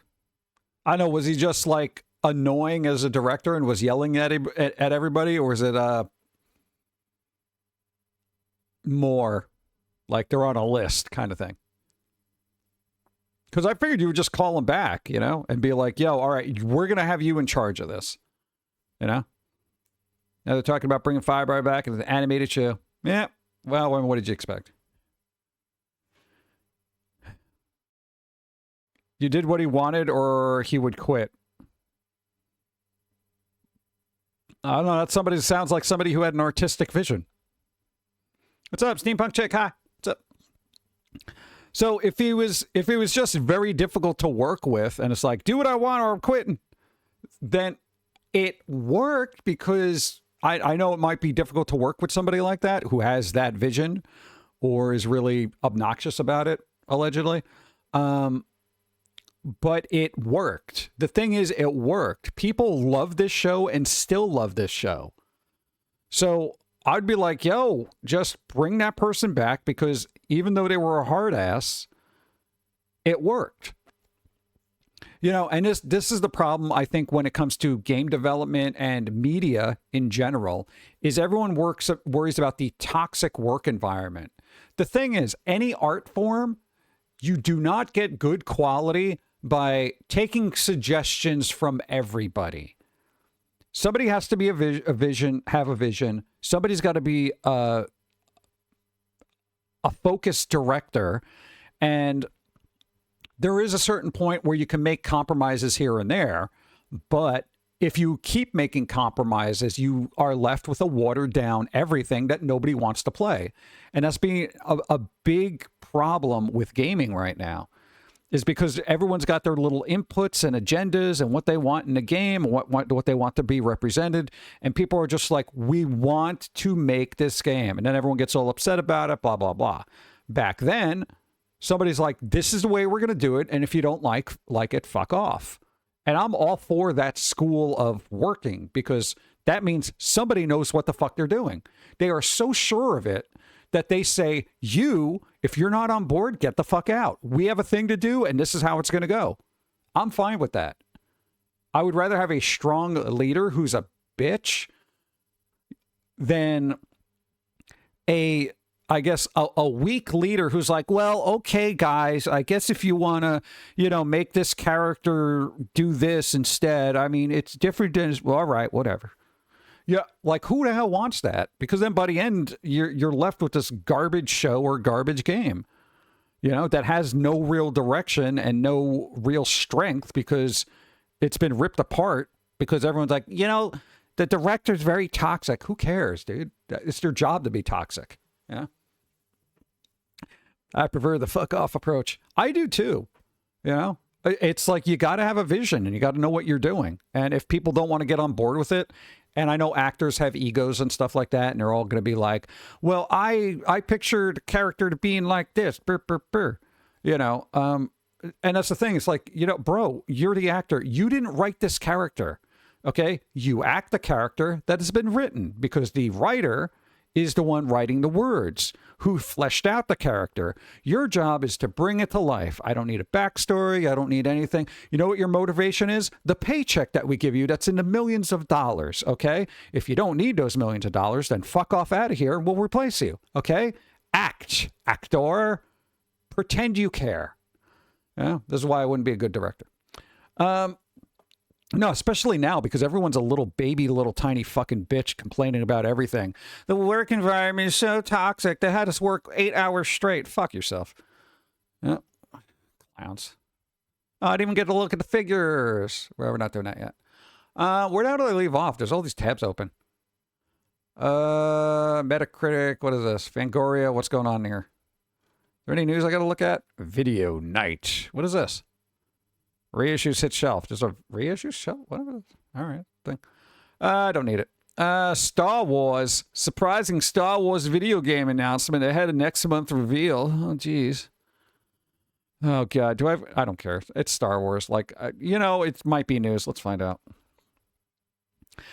Surprising Star Wars video game announced ahead next month thing. What do we know? What do we care? I don't care. Something about the Nintendo DS? I don't give a shit. Star Wars. Ha! Yay, my vampire friends. All right, we got vampire friends. Look at this. Fright Night. Part 2. The original one, not the remake or anything like that. It gets 4K restoration and is gonna premiere at Benefit Screening in Salem. I can't make it, but I would like to go see this. It's from Ubisoft. No, thank you. Right? God. That's May 23rd? Oh, for the love of God, dude. That's like, well, it's actually going to be right around the corner, honestly. I like May 23rd seems so far off into the future, but I'm like, no, it's going to be here before we know it. When's the actual physical version come out? I love this movie because it was like a little bit more campy than the first one, but it was fun, When does this come out? Wait, it's on sale now. The film is expected to hit 4K later this year from Red Shirt and Synapse. 4K? Oh, man, when? I don't get a date. It just says later this year. God. What, you're going to that? Oh, I hate you now. Enjoy it. Let me know how the restoration is, like if you remember at that point. Yeah, but that's kind of good. It's fun. I miss campy horror movies. Yeah. All right, what else we got? Boop. What is this? IGN stuff. Spiderman. Nvidia's DLLS5 is a slap in the face to the art of video game design. Wait, what? How's that work? I thought it was just lighting. All right. Do we care what IGN says? Do I want to even delve into this? Ugh. You know what? I don't care. Ugh. Ice Nine Kills. Yo. They make music about horror stuff. Look. Ice Nine Kills, Ready or Not 2. Here I come. Resurrects 80s hair metal band Grave Diggler. Ready or Not 2 is a movie, and I guess they're doing some kind of crazy hair metal band for the thing. It's kind of fun. Deep Learning super slapping. That's pretty good. They're super slapping, bro. Let's see. So basically, they're just doing another thing. That's kind of cool, though. They have some good songs, man. You know? All right. What's going on here? How a metalhead's high school doodles became a badass new Souls-like. The upcoming ARPG is an Iron Maiden's t-shirt come to life. Wait, what? Where is this? Crimson Moon? Hold on, I don't know anything about this. Oh my god, dude, look at that. No, get out of here, stupid other movies. Well, what is it? Dude, look at that. Did you see this? Holy crap, dude. Yo. Bro, no fucking around. That looks fucking awesome.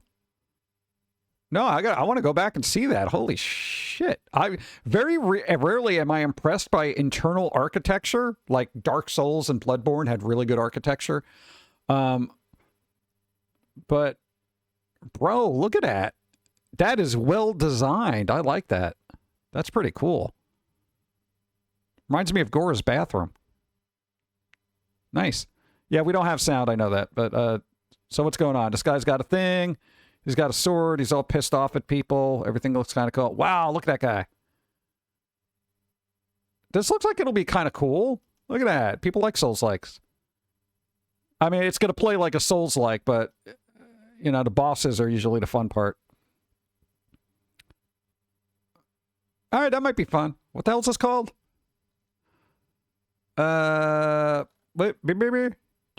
Crimson Moon. No, I like that.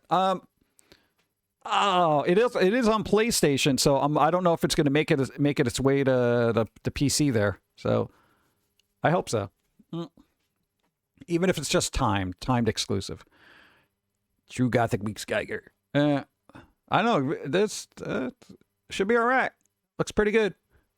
Hey, Blood Raven 1. Nice. Cool. It's an homage from software. Oh my god, you know what I would love to see? The DLLS5 applied to Bloodborne. Oh, because we ain't never getting a remake now, thanks Sony, because they closed a studio that literally wanted to remake it. Dude, you imagine running that through DLSS5? Dude, that's your remaster right there. Let's go. I don't know, man. If it could do that with I mean, again, I don't know how it's going to work or if it's going to be looking that good. But that would be kind of cool if they could do that. They should have done it with an old game instead of a new game, you know, just to see how it would work. But, yo, that'd be good. I got to leave this tab open. Oh, look at this. Logan Paul gets ripped apart by Pokemon fans for being a poser. Did you think they were legit into Pokemon? ChatGPT, write me a short essay on why Gengar is the best Pokemon. See, here we go. No, it's weird because everyone hates on this guy, probably rightfully so. I don't know. I don't like his vibe, but that's just me. Go. Steampunk Chick. 39 moons. Thank you. I appreciate it. Thank you. Logan is now targeting Yu-Gi-Oh cards. Yeah, what happened all of a sudden? That was the thing. Didn't he just buy a really expensive Yu-Gi-Oh card to wear around his neck? Like, whatever. It's bizarre to me that people would look at this individual and say, you know what? They're a Pokemon fan. This guy's working out too much to be a Pokemon fan. You know what I'm saying? This guy's punching walls, making all these billion-dollar deals so he can get his jaw broken. You know, all this other stuff. And I'm just like, are you guys surprised? Like, Gengar is the perfect Pokemon. Oh, geez. Okay, whatever. I don't know.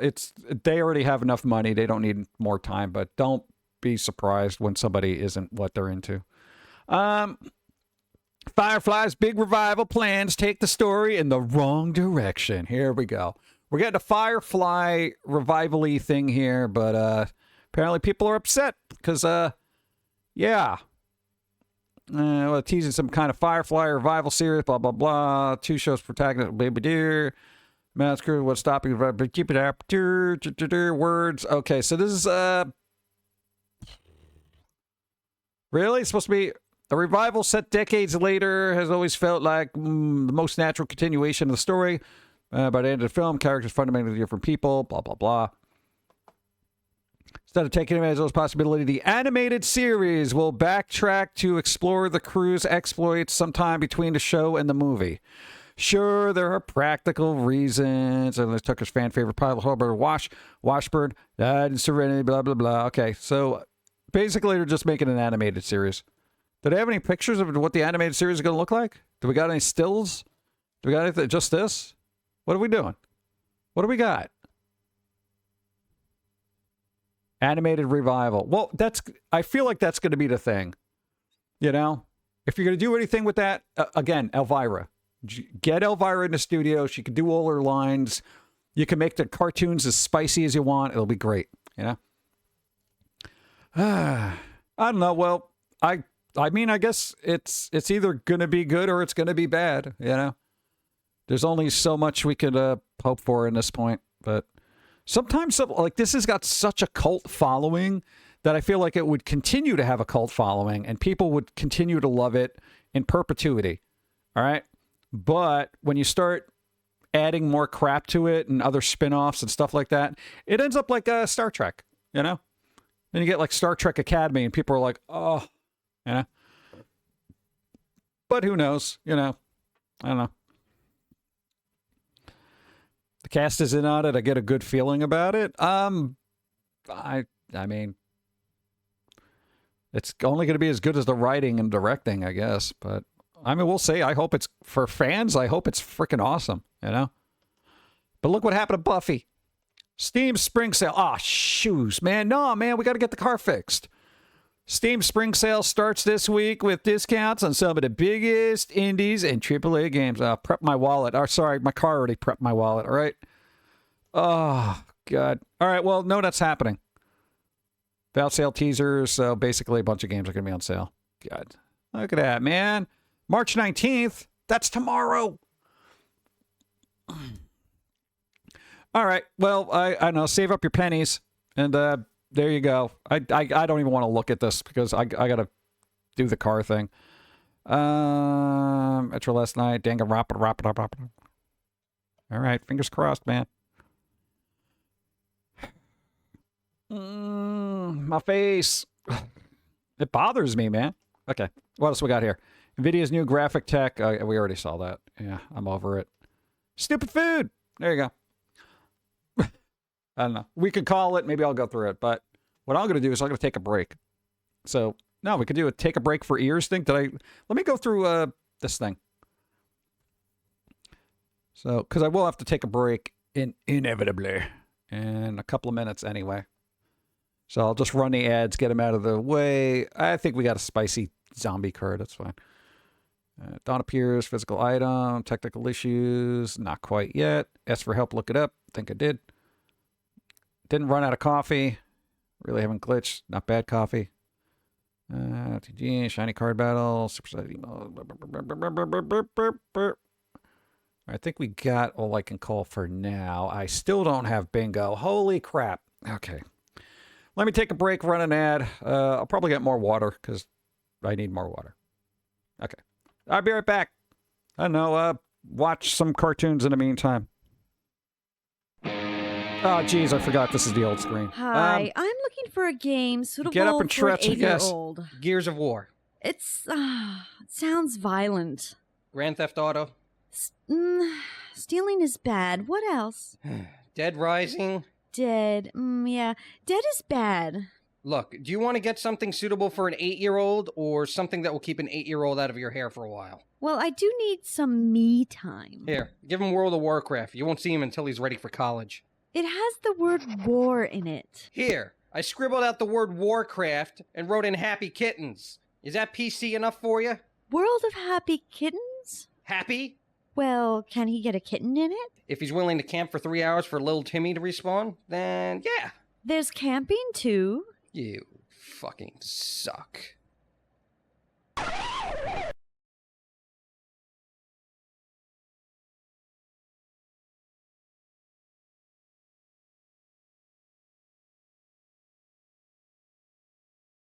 You're under arrest. For why? Failure to stop at the fridge and get me a snack.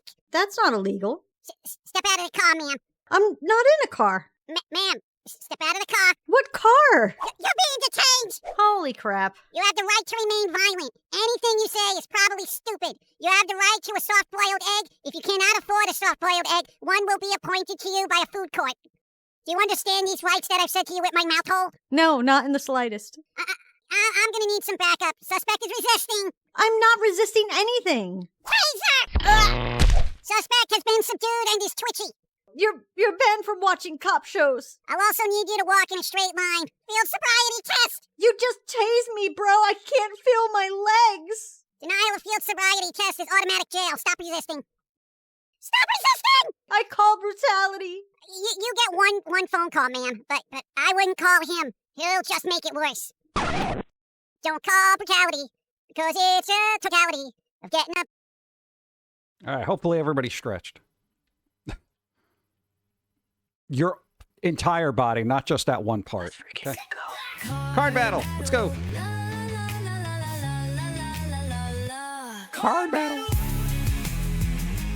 There we go. Mazel, you got to roll equal to or greater than 9. You can do 9. Go. Number 9.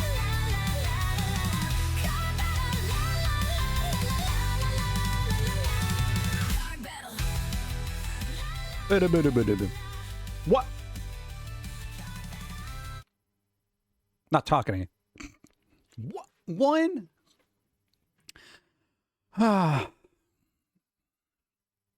That's the second one today, dude. Oh, man, that is rough. The sorrow. The sorrow. All right, what do we got? And I'm trying to see what's going to be less aggravating for me today. Do I go through the teachers' Reddit and see how the youth of today is getting screwed over? So many accommodations made that autistic students might as well not be in general education. Really? Oh, God. Really? Well, wouldn't they be in a separate class if they're that? Oh, God.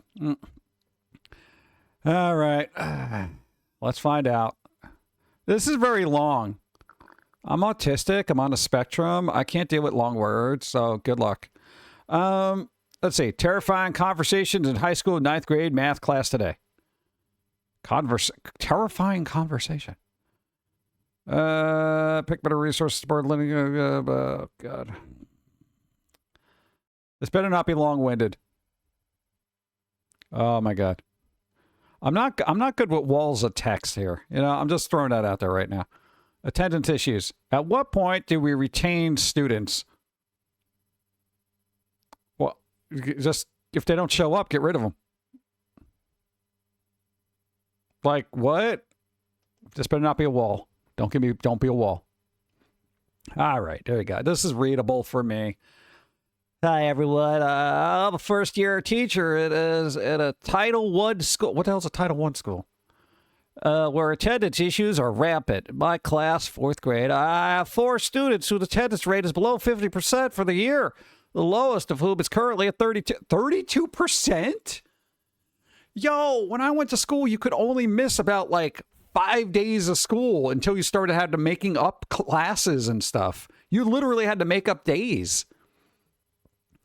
32%? What the hell? I've reached out to the parents of these students on many occasions, as have admin, but nothing ever seems to change. At this point, these chronically absent students are testing at K to 1st grade levels. Wait, you're in 4th grade? Oh, shit. And they're making obviously no progress. I'm seriously concerned about these kids. I don't feel comfortable sending them along to 5th grade when they haven't attended the 4th grade. Then you leave them back. You get left back, my dude. Right? As a brand new teacher, I'd be super interested to hear from some veteran teachers about how truancy on this level is handled. At what point is retention considered? At what point is this considered a form of child neglect on the parents' part?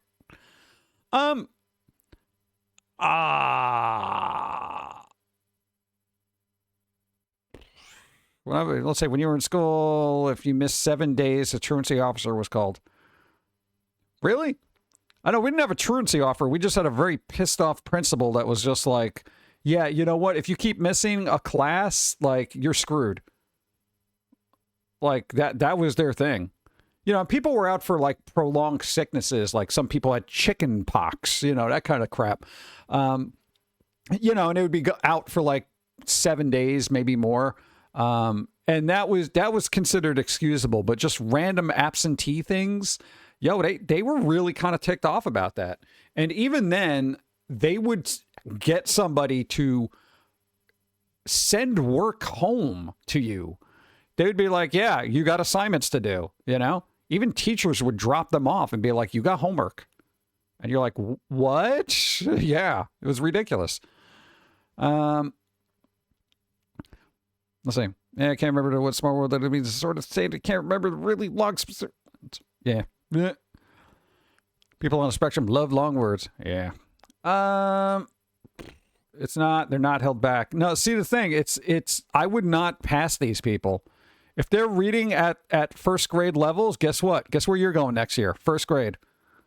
We should have rules where if they're not performing at the level that it should be, they either stay there until they do, or you send them back to where they're comfortable intellectually.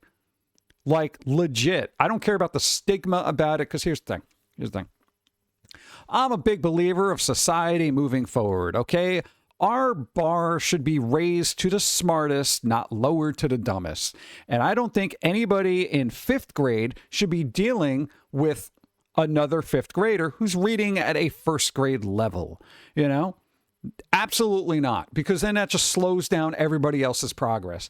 And I'm not sure about you, but I'm sick to death of being mired down by the absolute stupidity of humanity who can't keep up. Okay? The smart people should not be walking at the Neanderthalic pace of people who refuse to lift their knuckles up off the ground. Okay? Stop holding back the mental sprinters of the world to people who can barely crawl. You know, they're not functioning at the same pace. All right. I got it. And even, you know, hey, learning disabilities aside, they need special attention. They got to be focused on in a particular group or whatever. You can't put them in a class with other people who are at a normal or above normal level. You cannot do that. And I'm a big believer, if the person is smart enough, if they're in the 4th grade and they're reading at a 6th grade level, I'd move them ahead.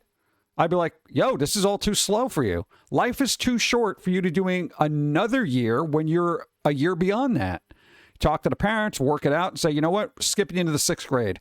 If it doesn't work out too well and it's a little too challenging, you know what, we'll put you back in the 5th grade, you know? So at least they get a little bump up in stuff. Like, why are we not doing this? You know? It's astounding to me that the education system is so focused making sure everybody passes regardless of if they're qualified to, but also simultaneously filling a class of people who are at or above a normal level, and then just dragging them down perpetually with the collective stupidity that has just been shoved along through the school system. You know, it's like, fuck that crap, dude.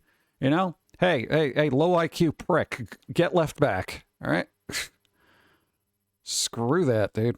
Ugh, that's frustrating. Unbelievable. What about 5th graders? Ask me what Mia Khalifa was. I don't know who that is. What's a Mia Khalifa? Who is that? For those who don't know, she's okay. There you go. Okay, thanks for explaining that to me, because I'm like, who's this? So what, a 5th grader? That's not good. For those who don't know, I can't read. Timmy1. What's up, Timmy? For those who don't know, she's a porn star. I think he was messing with me and trying to be funny, so I told him I didn't know, and he could do a research project at home about her for Women's History Month for extra credit. Probably not the best advice you could give if you know who they are. Why do you know who they are? All right. And then said, let his mom know he was interested in feminist history, and he very quickly retracted the question. Oh, so the kid knew what he was doing. Okay. Yeah, so, all right. No, that's kind of funny. That's kind of funny, though.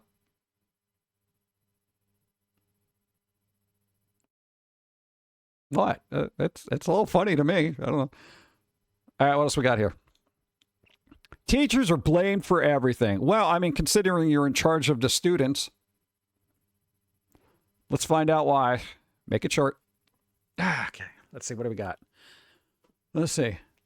I'm an elementary teacher. At the end of the day, at dismissal, we were outside and a mother picked up her child. Okay.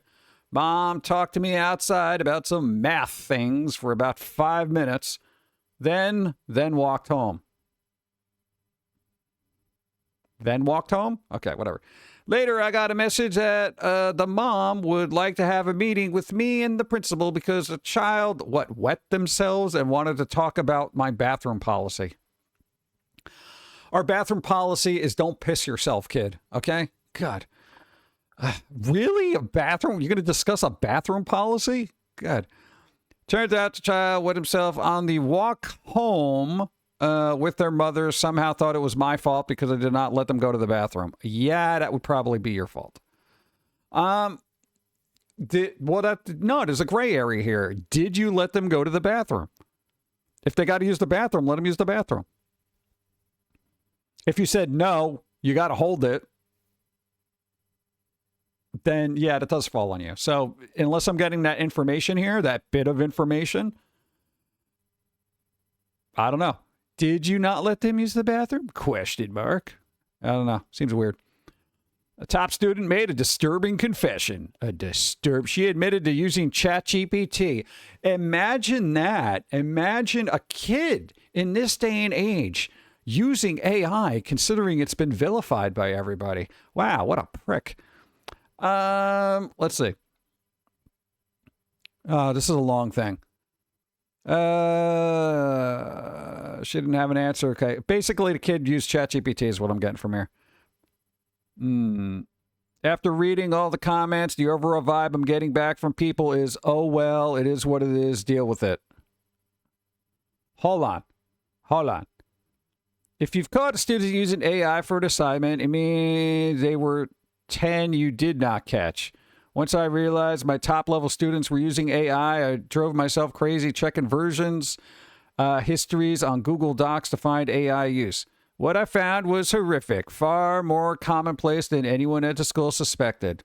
Hey, kids, kitty poos, why are you using AI? You realize you're shortchanging your own intellectual abilities to grow. The only thing you've learned is how to get somebody else to do your work. Sometimes that's super useful, but you're not, there's nothing happening then. You're not learning anything, bro. It's super important.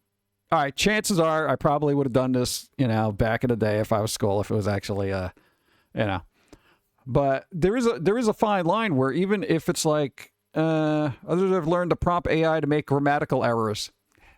That's pretty good. AI, make sure you make grammatical errors.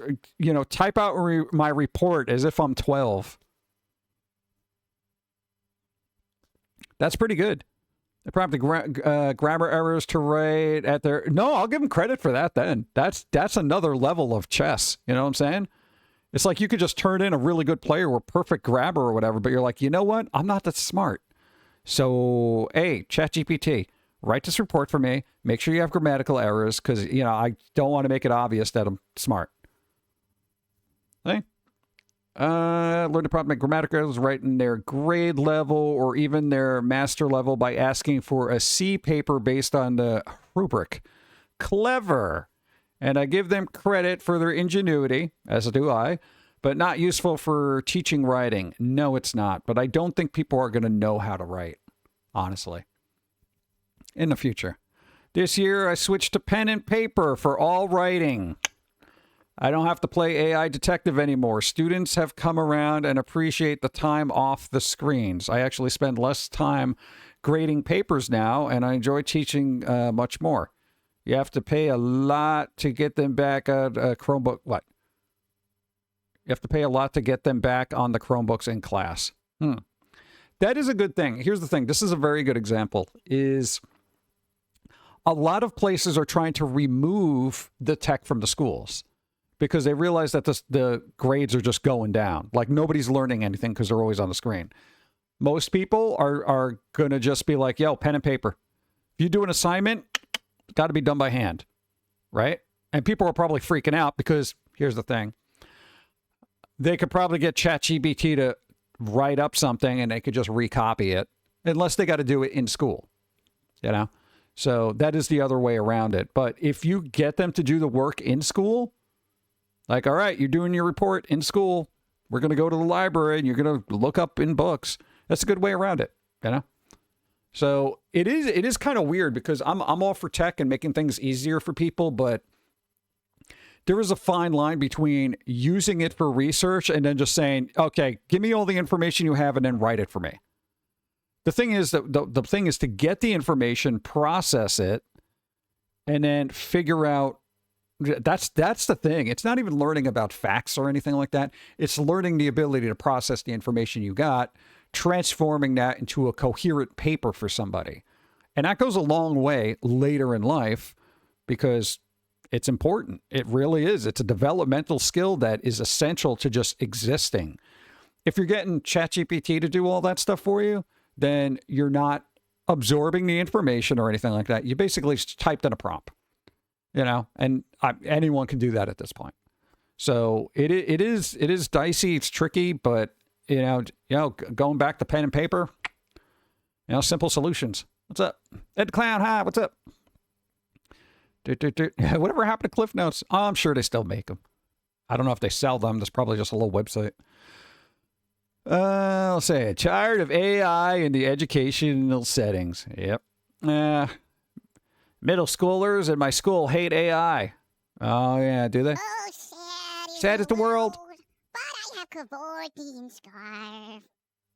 Around my neck. Nice. Thank you, Buccaneer Squirrel. I appreciate it. Thank you. Middle schoolers in my school hate AI. Clanker music. Hey, considering what's out there now, I'll take clanker music over to garbage pushed out by freaking record labels right now. Ew, is that video AI? Over the past few weeks, every class has had one or more students comment something about AI in a disparaging way. Oh, wait till you talk about DLLS5. My bell ringer questioned the other day. What the hell's a bell ringer? Current events class was to play about a minute of an AI cover of a song with an AI-generated artistic image displayed on a screen. The question on the next slide was, are AI-generated music images and videos art? Can they ever be? Depends on how much human input is. I'm a big believer of it because we work in freaking AI music all the time, and I love it. Settings and change it, and then you got to reboot it, and then change the DNS file, and then you got to reboot everything again, and then you got to download this mod and put this patch in, and then if you put this patch in, what you got to do here is you got to change the INF file. If you change that, no, dude, the other way. The other way. I hear rumbling going on. Thank you. The answer was unanimously no. And it's weird, you know, for everybody who hates on AI music, do you realize how overprocessed real music actually is? It's almost robotic in form. I've heard more organic robot music than I have from humans. These kids are already dealing with the stress of not knowing if anything they see is real. Well, why don't you teach them to be analytical about it? I think they're largely immune to the novelty AI can provide, and instead crave authenticity. Really?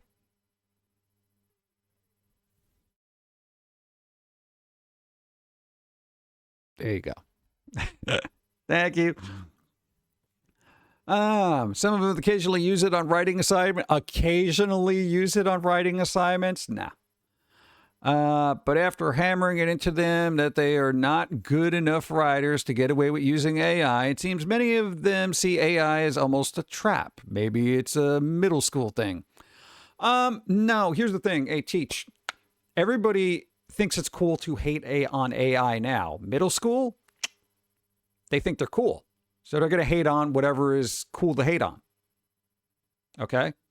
The problem is that, come on. You know, like, it's not all sunshine if they're still, they're still way overstimulated, underliterate, and many have almost hopelessly addicted to their devices. But this is one area where I'm optimistic. Imagine an entire generation just saying nope to the use of AI. One can hope. Hey, speaking of AI music, you want to hear something cool?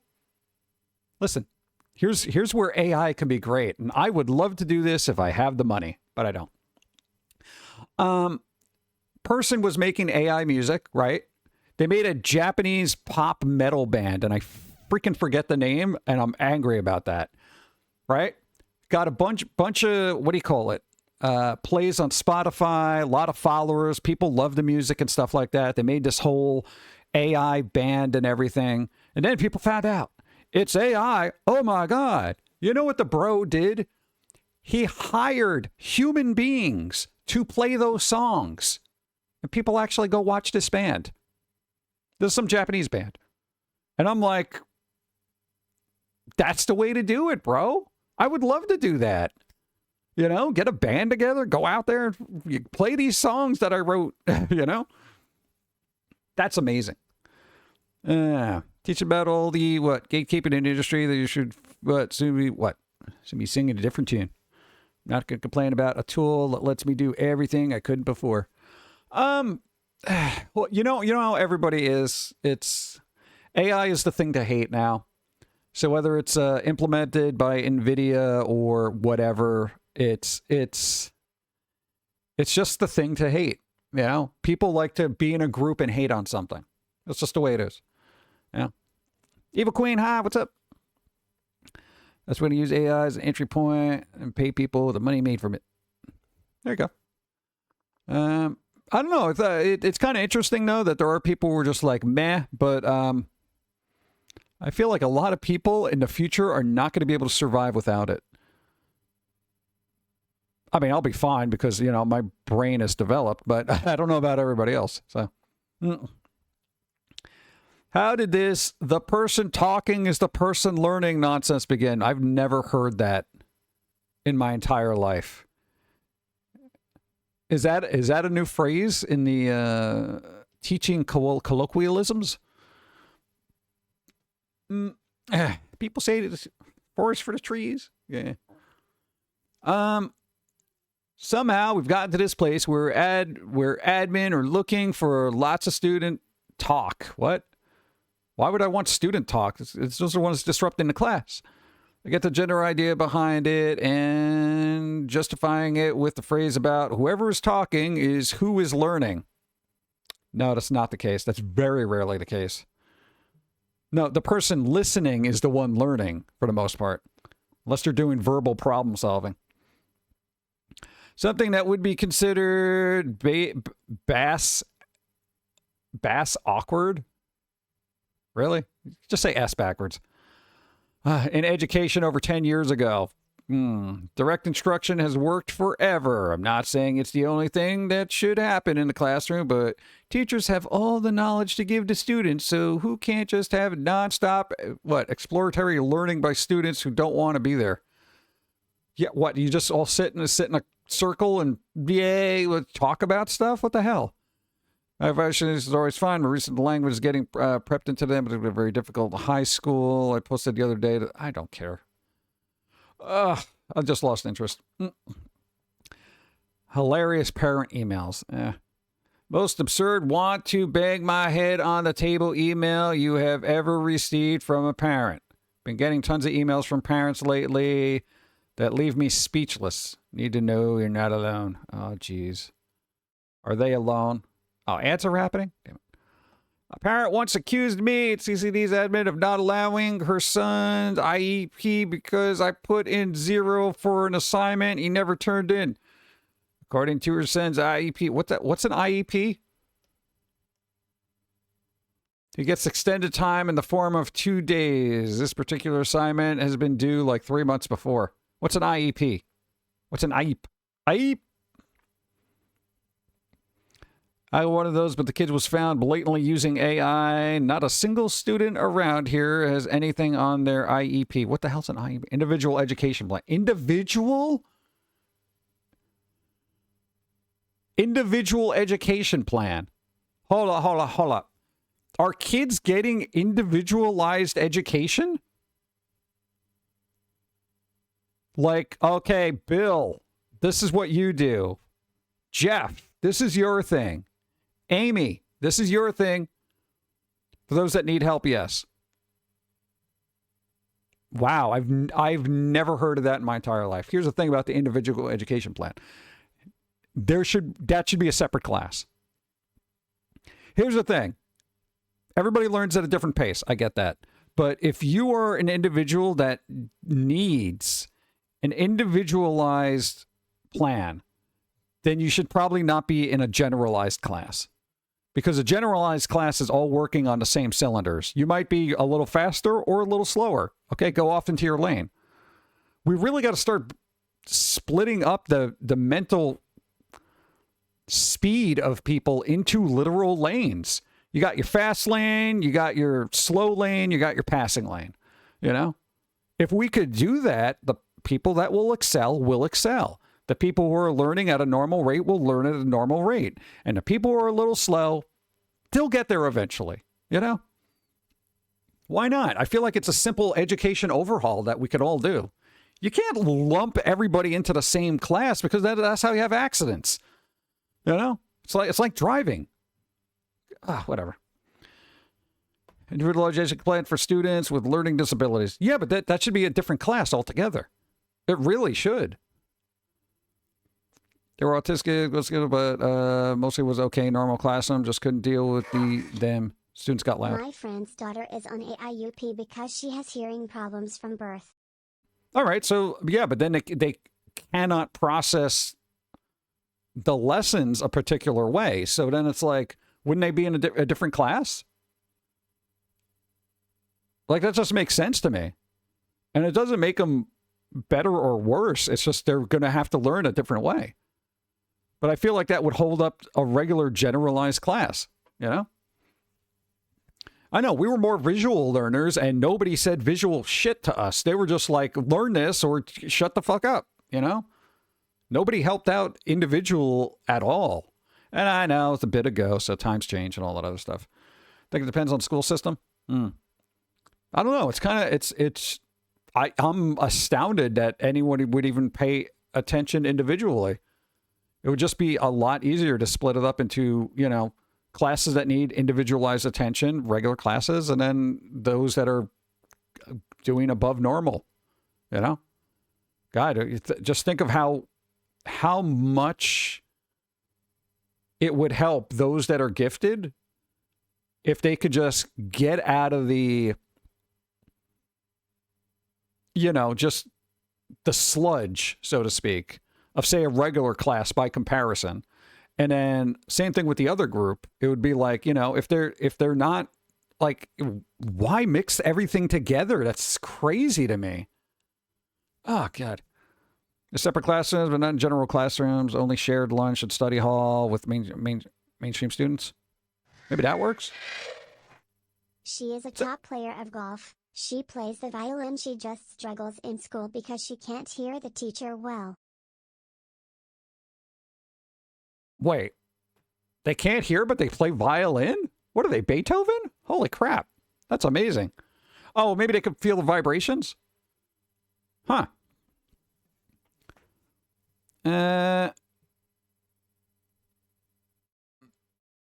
Well, I mean, there is that other aspect of it, and, you know, no offense to them, but when it comes to education, it's like, if you can't hear the instruction, that's definitely going to be able to, it's going to mess up how things happen, you know, and it's just like, I'm wondering if there's a way around that then. I like, wouldn't it, that's in one of those cases where you give them the text, so it'll basically do the lecture text to speech on a screen, or a, you know, speech to text on a screen, and it can basically read along with the lecture at that time, which I would assume they would have something like that. At least that's what I would do to try to solve that. I don't know. I don't know. I feel like that's a good idea. I feel like I have a good idea. Why not just tell students that they will be part of a permanent working underclass who are tasked with one thing and one thing only for the rest of their lives with no means to escape if they don't learn how to think, read, write, and do basic math on their own? Because they're going to think that they're going to be YouTubers or something, you know? This person is harsh. They're right out there just saying, you know, you're going to be stupid your whole life. Why is that not acceptable thing to tell students nowadays? There's nothing illegal about God, this one's coming out hot. Look, at least set their expectations accordingly. If you don't learn this material, you are likely going to be categorized and functioning at a lower than average intelligence level and subjected to working not just a menial job, but a single menial task for the rest of your life, because the reality is that's what is going to happen. Go anywhere nowadays, look at the staff working there, and and we've already hit idiocracy levels of just completely mindlessly bumbling people who have zero awareness of anything around them. I cannot disagree with this. I can't disagree with this. Millennials and Gen X who know how to read and write and think and do basic math aren't going to put up with anybody under a certain age because it's simply too much of a liability. Why can't we just inform students of this reality? I feel like you just did. And I would agree with it, honestly. Because here's the thing. Gen X and millennials, to a certain extent, millennials is always 50-50, at least from the ones I've met. You got the ones that got their shit together, and then the ones that are like, there, you know? But I feel like it's always been that way. But yeah, nobody's going to want to deal with the bumbling idiot that's just like, brr, you know, kind of thing. And they're just looking at their phones, functioning on brain rot, if you can even consider that. Fairland won. Nice. I was in 12th grade English in 8th grade, but had to take regular classes with my peers. I epically failed remedial math numbers. Yeah, numbers. Some people just aren't good with numbers. We were terrible at math. Terrible. See, look. They're going to be famous streamers. They won't be lower class. See? No. Mine's going to be a TikTok stars. Please keep up. Yeah, it would be nice if you could just... I guess parents don't want you to say stuff like that to their kids. Because that'd be the first thing. I'd be like, day one. Hey, did anybody ever get the speech in college when you went to college, or, you know, that kind of thing? Where they did that thing where it's like, you know, the people next to you, you know, look to your right and look to your left. Chances are that person's not going to be here at the end of the year, you know, because everybody dropped out after the first year because it was quote unquote too difficult. You know, there was that speech that a lot of teachers and professors would give first year of college, and they'd be like, you know, you're all going to fail unless you really try, you know, that kind of thing. I don't know, man. I feel like people aren't realistic enough with their kids. You know, again, we're Gen X, so like we grew up in that ultra realistic thing, especially when it came to art. Everybody criticized, everybody hated, everyone's like, you're not going to make a living, partially right. And it's one of those things. You didn't grow up with that like assumption that things were going to be easy and stuff would just be handed to you, you know? Parents who claim teachers target their kids. I feel like, you know, kids should grow up with that sense of realism, you know? Oh, man. This long. Reached out to parents yesterday about his son frequently talking over me during lessons and goofing off with his friends. Oh, dude, are you kidding me? You let that crap happen? Talking over. I'd be like, yo, kid, go ahead. Talk over me one more time. And then as soon as you start talking, like, okay, cool. Gather up your stuff and go out in the hallway. Just sit there. You can't do that. Get out. Get out. Like, absolutely. I have no problem throwing a kid out of school. Just get the hell out of here. This is the second time I've had to contact her, asking for support with the matter.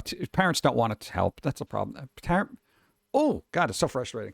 No, like every time I go through this teacher's Reddit, I always see that the parents get super defensive about their kid. And yeah, I know it's your kid. You want to be defensive. You want to help them out and stuff like that. But there are two top types of parents. There are ones that are like, how dare you? And then there's the other parents that will look at you and say, what did you do? You know? And you had the, what did you do parents? Anytime you got called in, what the hell did you do? They weren't like, oh, I'm going to, what? No, it's not your fault. Don't worry about it. Because, parents, whether they all want to realize it or not, your kid's going to fuck up. That's what kids are. They're uneducated little non-adults who don't know what they're doing. They don't want to be in school. They're going to fuck around. And if you could keep that in the back of your head and just be like, they're fucking around because they're kids. That's what they do. They fuck around. You don't rush to their defense every single time. If they're getting bullied, yes. That's when you're like, all right, what the hell's going on here? But if they're fucking around in school and the teacher's not going at it or the way say, your kid's talking over me all the time. Why are you picking on him? Because they're talking over me all the time.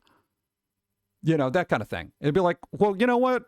Kid, stop talking over the teacher. When they're talking, you keep your mouth shut. All right? Because that's what your parents would do. They're like, shut the hell up in class. You're there to learn, not have conversations with your friends. Do that during your lunch break.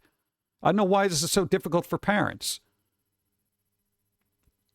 It's a simple thing you do that instills in them there's a time and a place for everything.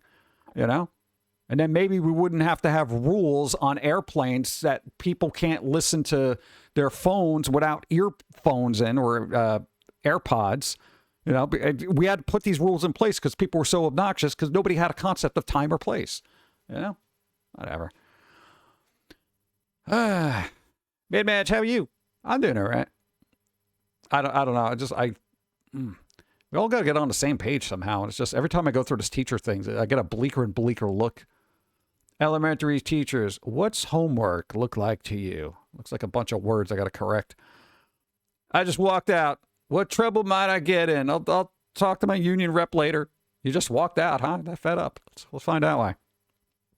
Please be short. All right. This is going to be gross. Ooh, gross. They prefaced it with grossness. Grossness. All right. School day just started, and I got projectile puked on by a student. Admin told me to change and go back to class. I said, nope, I'm going home. They said, no. I walked out. I don't care. I have never been grossed out in my life. I want to go home and shower. I don't want to just change clothes. Wasn't even 10 minutes into the first period. They're probably going to say job abandonment or something. I don't know. All right, here's the thing. Kid vomit, not great. Okay? Clean it off. Wash up. Do it there. All right? You can do it there. I wouldn't have walked out because if it was something spiteful where they threw poop at you, then I'd be like, all right, that's it, dude. I don't got to deal with this shit. Literally. Projectile vomit, not fun at all.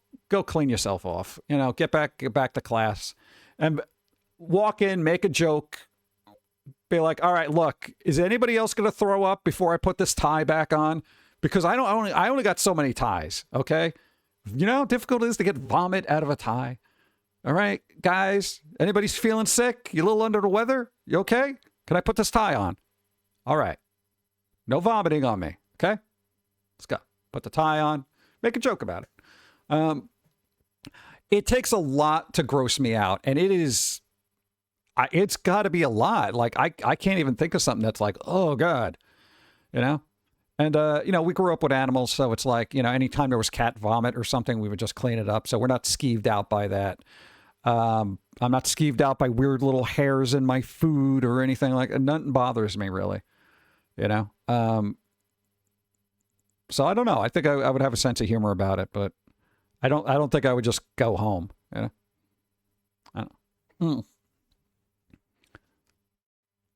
Think many would do the same. They would just walk out. I don't know. I have a little vomit. I don't know. I've had cats puke on me. I've had dogs puke on me. And it's like, whatever. Walk it off. Yeah. What's the one thing that you wish you'd known as a beginning teacher that would have saved you a lot of headaches? Oh, God. Let's find out. I wish I had known about Roth IRAs, worked more summer jobs, and got to more conferences before I had kid. It's much harder to do any of that now. Roth IRAs. Roth. Okay, I guess. Retirement, huh? Become friends with all the support staff, custodians, secretaries, cafeteria. Really? Why, I get free lunches? Yeah, especially custodians. They can clean the vomit off your tie. Probably got a cool trick. My grandma was a lunch lady, and when I first started teaching, she told me, be nice to the secretaries, the custodians, and the lunch ladies. They're the backbone of every school. True. And she was right. Her advice has served me well all these years. My room is always immaculate. I often get free lunch, and the secretary gets me the best subs. Nice. So there you go. Okay, here's the weird thing. I just assumed everybody would treat everybody nice. Do teachers not hang out with the custodians, secretaries, and cafeteria people? Okay, the other thing is, because I was never a teacher, right? Though, God, I probably would be an awesome one. Dumb question. This might be a stupid question. Can cafeteria secretaries and custodians go to the faculty lounge and hang out there? Would have thrown up myself, just felt ill day without effect on me. Well, maybe. Yeah, people have that contagious vomit sympathy. You know, sometimes like if they see somebody throw up, they'll throw up too. That kind of thing. I believe so. Who could forget the good old just walk it off bit prior generations? As a custodian, I could sport this fact. Yeah, dude, it's like, what do you do? Yeah, stick high. It's normal, but some schools have other areas for them. Really? Well, there's your first problem. I know, I feel like any school that's separating cafeteria secretaries and custodians from actual teachers, that's ridiculous. You know, because they're literally all part of the school trying to make things work. We definitely chew with teachers now and again, but we don't go out to the back, though. Got to be in your assigned break rooms. Assigned break rooms? No. You should all work together. See? I don't know why. I would have daily chats with custodians after school. With a kid. You know, not for nothing, the coolest person in the school that we knew was the custodian. He lost so many fingers through, like, accidents, and I think he was in Vietnam or something and had some fingers blown off or something. He didn't go into details, but he would make fun of it. He had fingers like the Turtles. Like Teenage Mutant Ninja Turtles. Like, he had the thumb, the finger, and the pinky. He was a cool guy, though. You know, he was like super chill and everything. And, you know, he actually helped out a couple of times, you know, during the bullying phase. Yeah, there was one time when literally the kid was just, he randomly wanted to mace you for some fucking reason. And that janitor just literally grabbed him by his collar and he's like, are you kidding me? Like, it was freaking hilarious. See? That guy saved us some stinging eyes. Yeah, that was the other time. Yeah, this guy had a fascination with mace. Imagine to make crispy, what, cheese? Well, ramen pasta with just like buffalo wings? I want buffalo wings. Well, go to combination many places. The rule against it. Custodians work with more germs. Second, the nurse, getting them in touch with the cafeteria staff. Oh, that I could see. All right. Yeah, I didn't think that far ahead. I would, yeah, I could see that. I could see like the nurse hanging out with the cafeteria. That's just a plague happening. No, I get that. That makes sense. That makes sense. Get free lunch and breakfast because they befriended the cafeteria staff. You don't befriend them just to get, they're not like weird wildebeests, you know, where you're like, oh, cool. If I befriend them, I'm going to get like, you know, blessings bestowed upon me. No, it's like you just literally have an interest in their lives. God. All right, whatever. 8-year-old toileting? How's it? Look, what can I do for an 8-year-old not potty trained? You know what? Give them to the parents and say, fix this. Holy crap. Most absurd parenting award goes to... Wait, higher primary school class in Germany. Oh, come on. This can't be happening in other countries. Please. I'm just assuming all the stuff is from the United States. I'm currently head teacher of a higher primary school class in Germany. One of my pupils is quote-unquote gifted and refuses to participate in virtually any grade-level exercise due to the feelings of boredom. Understandable. Despite middling marks, well, they're not doing that great, they claim a high level of proficiency across the board and let everyone know repeatedly and loudly. One of those.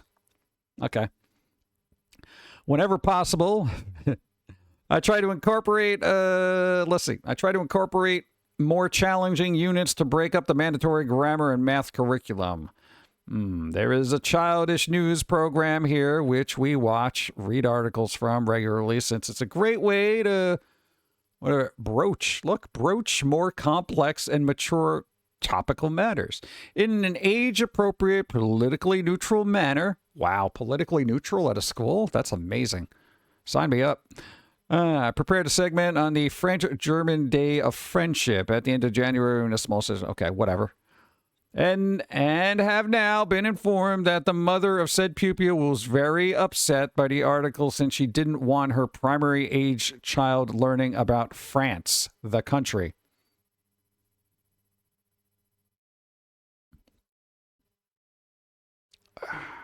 This complaint really blindsided me. It's not even a controversial topic like sex ed.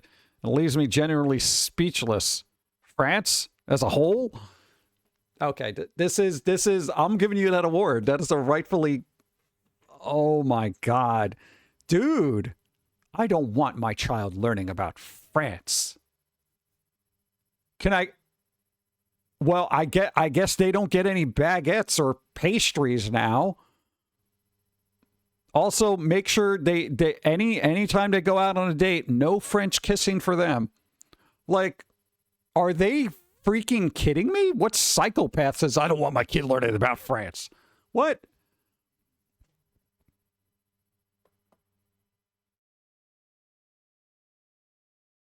Are they at least learning about Amsterdam, Denmark, Iceland, Greenland? Oh, God. That is amazing. Holy crap. I guess parents are crap everywhere. Anyone else worried about the cognitive depth? New MIT study on AI in a classroom. There we go. All right, basically everyone's scores suck. All right, so everyone's screwed. Why do people put up with wage theft in the industry? Summer work abroad. Not having snacks for kids during Ramadan. Wait, what?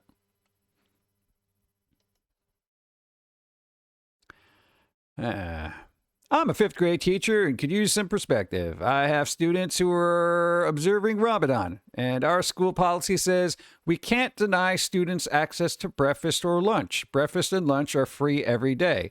And I check in with this particular student each morning to ask if they're getting lunch. Most of the time, they say no.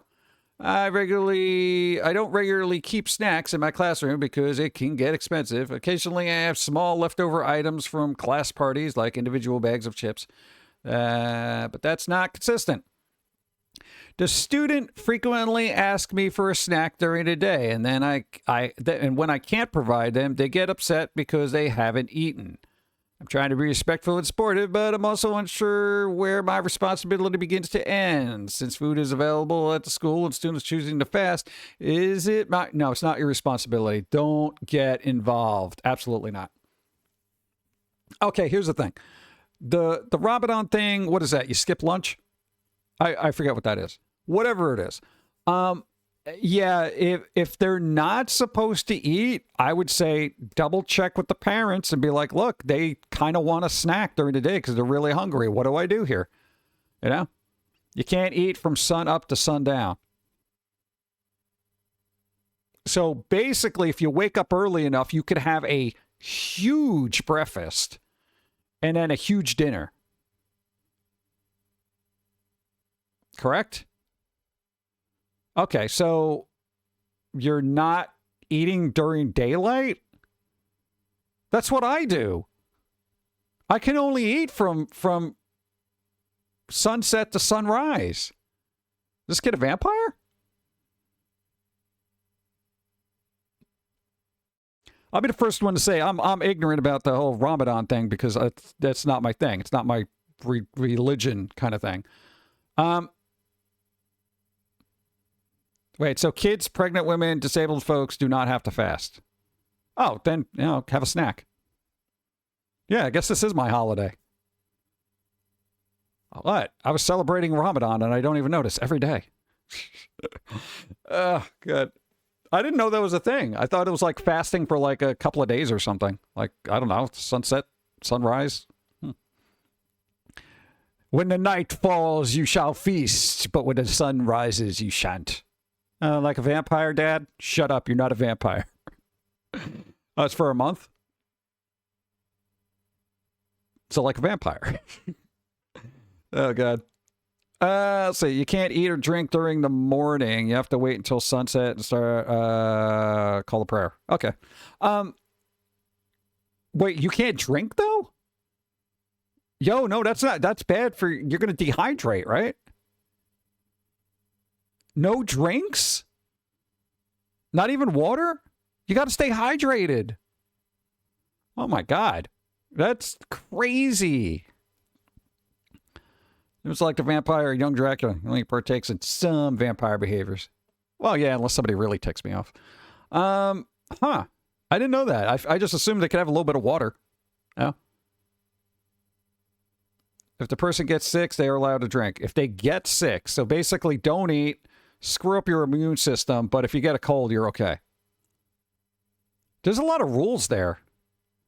Yeah. Who are the people that you couldn't have fish on Friday? That seemed easy enough. Or meat on Fridays. That was Catholic, right? Yeah, that's a lot easier. Let's go with that. But school owes me money and keeps pushing it off. Am I being unreasonable? Not if they owe you money. Student-teacher job fair. Ugh. Bomb TikTok trend. Oh, God.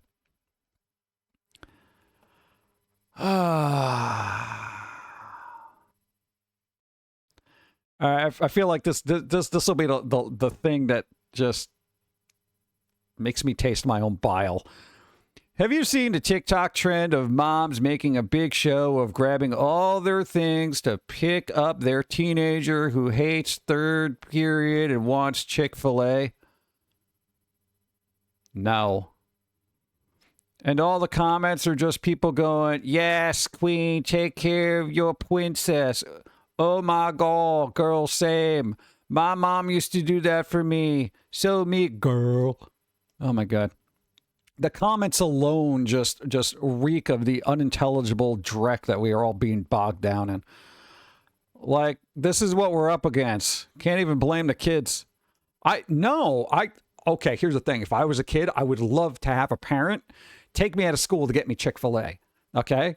No, I would be lucky if they showed up on time to pick me up after school. Sometimes I had to walk home. Most of the time, I had to take the bus. Oh, God. And here's the thing. I understand you want to be all cutesy and stuff on your TikTok comments with your baby talk for idiots. But I think we got to get to the point where we have a little bit of elevated conversation and comments. Because, if somebody's like, yes, queen, take care of your princess, shut the fuck up. Okay? String together a sentence that's coherent. Please. Please. Use proper grammar. Even if you can't, chat GPT it. Okay? Make a comment that's a little bit more not dumb. God. And it's so tedious when I see comments like that. I'm just like, how old are these people? They were old enough to procreate. Maybe that should have been put into question first. Like, what the hell? Cognizance. Yeah. Give me some of that cognance. How do you handle visits from family during school breaks when you have a baby? You know what? Bother the baby so it cries a lot and then stick it in their face.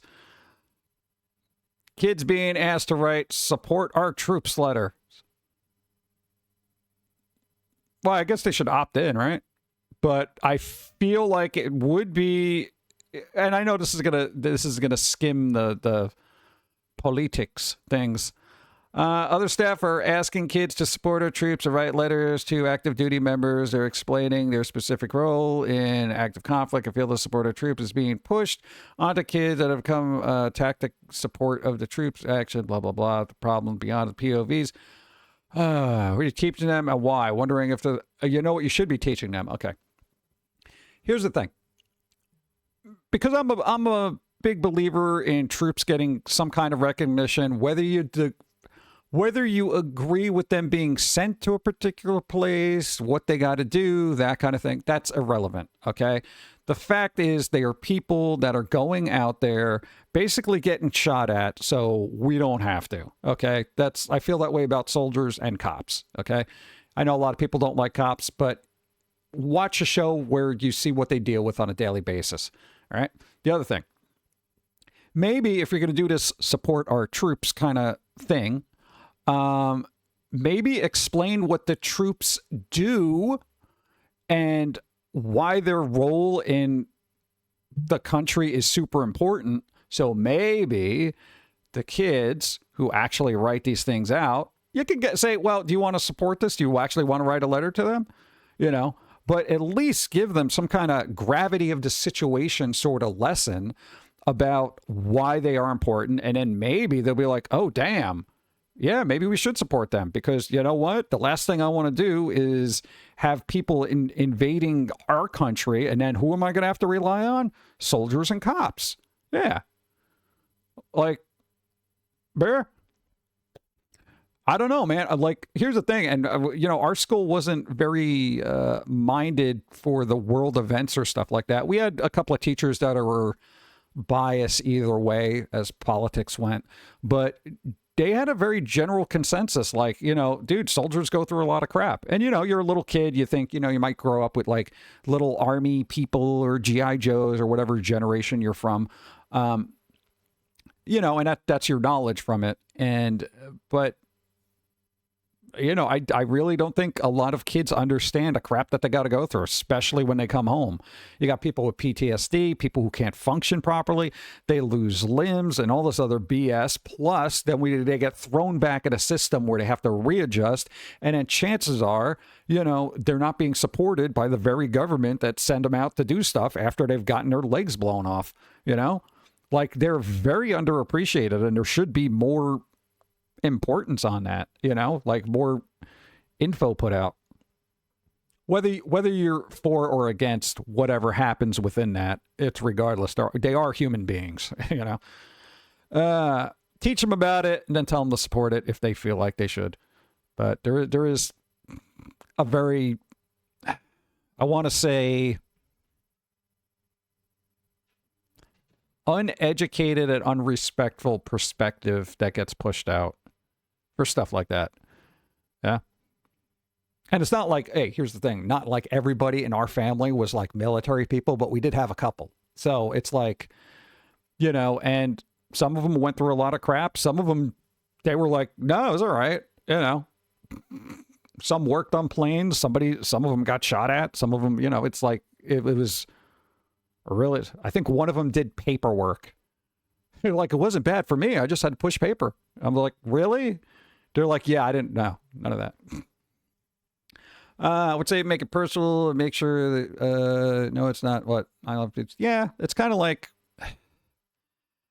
I don't know. We don't really teach a lot of people about the importance of the branches that make of the world, whether it's cops, firefighters, you know, people keeping us safe. You know, there's like so many of them. We don't address it.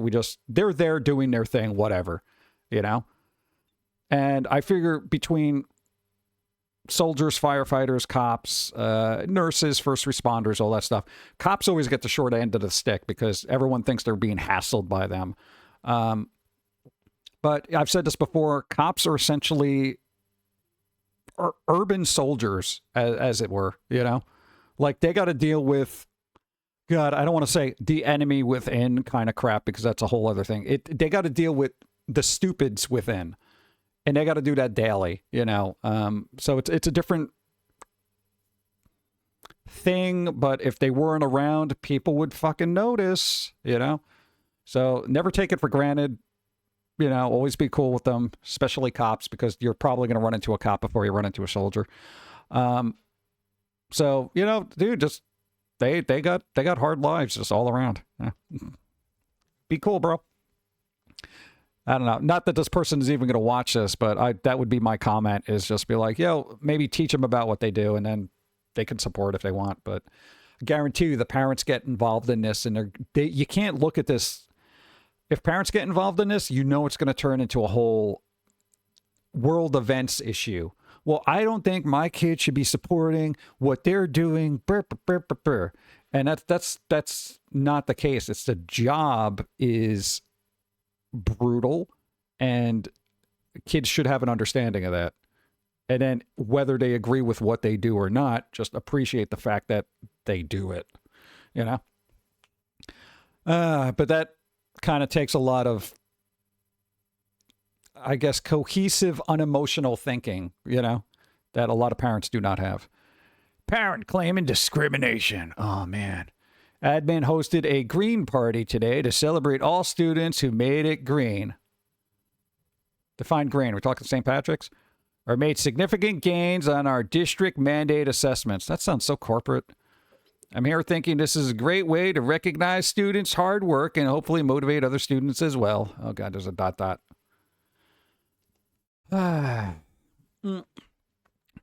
Then there's soldiers that become cops. It's like, yeah, didn't you learn your lesson? You were already shot at, and you want to deal with domestic idiots? Dude, you know. And then it's weird. Then there's cops that just become security guards, too. They're like, yeah, I don't want to do all that running around stuff, but I still want to enforce the law, you know? That kind of thing. A green party, okay. Recognize students' hard work and hopefully motivate other students as well. I guess I was mistaken. What's up? Oh, Don just showed up to say bingo. Ugh. All right, Don shut up. The parent of a child who didn't get to go is furious with me and claims she was contacted the higher ups. She will be contacting the higher ups. Hey. Hi, Dawn. Icarus says hi. They gone. They've been running around still trying to detail stuff for cat fur. Thank you. They'll be contacting her higher ups as this is discrimination. Her child is bright, but tests badly because he messes around a lot. I've expressed this to her before. So why is this discrimination? What happened? They didn't get to go? I would like to point out that I didn't even make the list of students who would be attending. They got emailed to me. 5 students in my entire class were not invited to this party. I explained the reason behind the party, and they understood and accepted the outcome. Excited to attend the next one, hopefully. I just don't understand parents. Here's the weird thing about that. A clear-thinking parent could recognize this as a learning thing, where it's like if I was a parent, I'd be like, all right, well, you're not going to this thing because you didn't meet the requirements. You know, you were either goofing off, messing around, and it has real ramifications. Now, yeah, they might be disappointed that they didn't go to this weird green party crap, but it teaches them a lesson that if you're not, don't expect things to be handed to you. You have to work for them. And that's now a failure on the parent because instead of that, they just taught their child to, you know what? Let me see your manager. That's essentially what they did. So now they've instilled another brain cell with that if I cause enough problems, they'll just say, yeah, whatever, let's go. You know? Like, just teach them that not everything is handed to them. That's how the world should work, but that's not always the case. So yeah, I would say this is a failure on the parent, not the teacher. You know, if the other kids didn't have a problem with it, you know, maybe they learned a lesson. Yeah, I should have done better. Yeah. That's the thing. I'm tired of the everyone gets a trophy shit. You know, because we did not grow up in that. Hey, you're bad at you know, whatever, track and field. Guess what? You're not getting a track and field trophy. Imagine if everybody went to the Olympics, all had to get a medal. They were all the same color. It didn't matter that you were the best at it. You all get the same color medal. It's stupid. You know, it just dumbs everybody down because then nobody wants to excel to win. And if you don't have people who want to win, nobody tries. And if nobody tries, you're left with mediocrity and failure. I don't know. This is simple shit. I'm not a genius in any capacity, but it's just how things fall, you know? He didn't know his phone number. I was helping Cedar fill out some forms. What girl needed to be look up her address because she knew literally none of it. Oh, God, really? Oh, that's a terrible parent.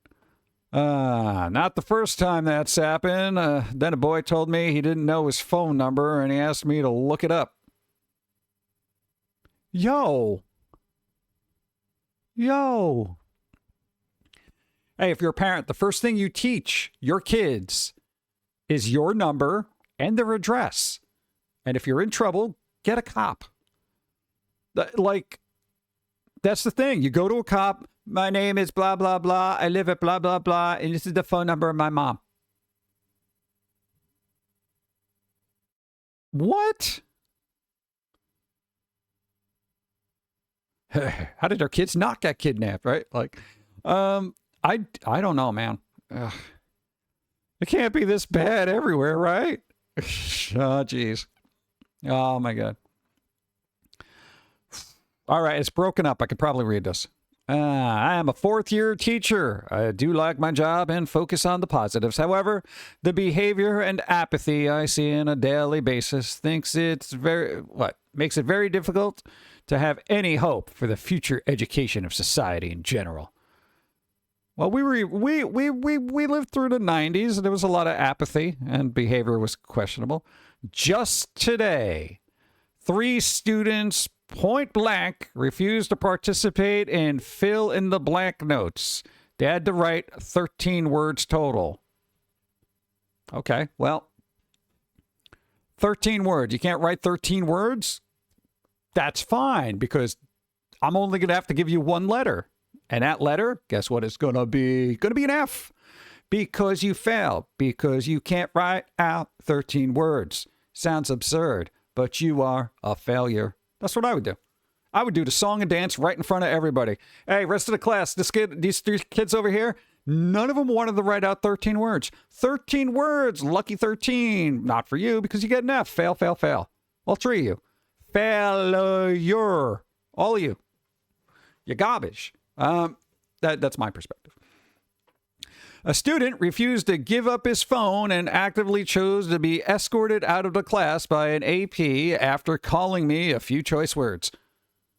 So that's when you'd be like, oh, good, your phone's more important than being in class? Okay, yeah, those words, you know what? Since you're on your phone, use ChatGPT to come up with something a little bit more original, you dumb prick. Okay? Yeah. Get out. Nobody likes you.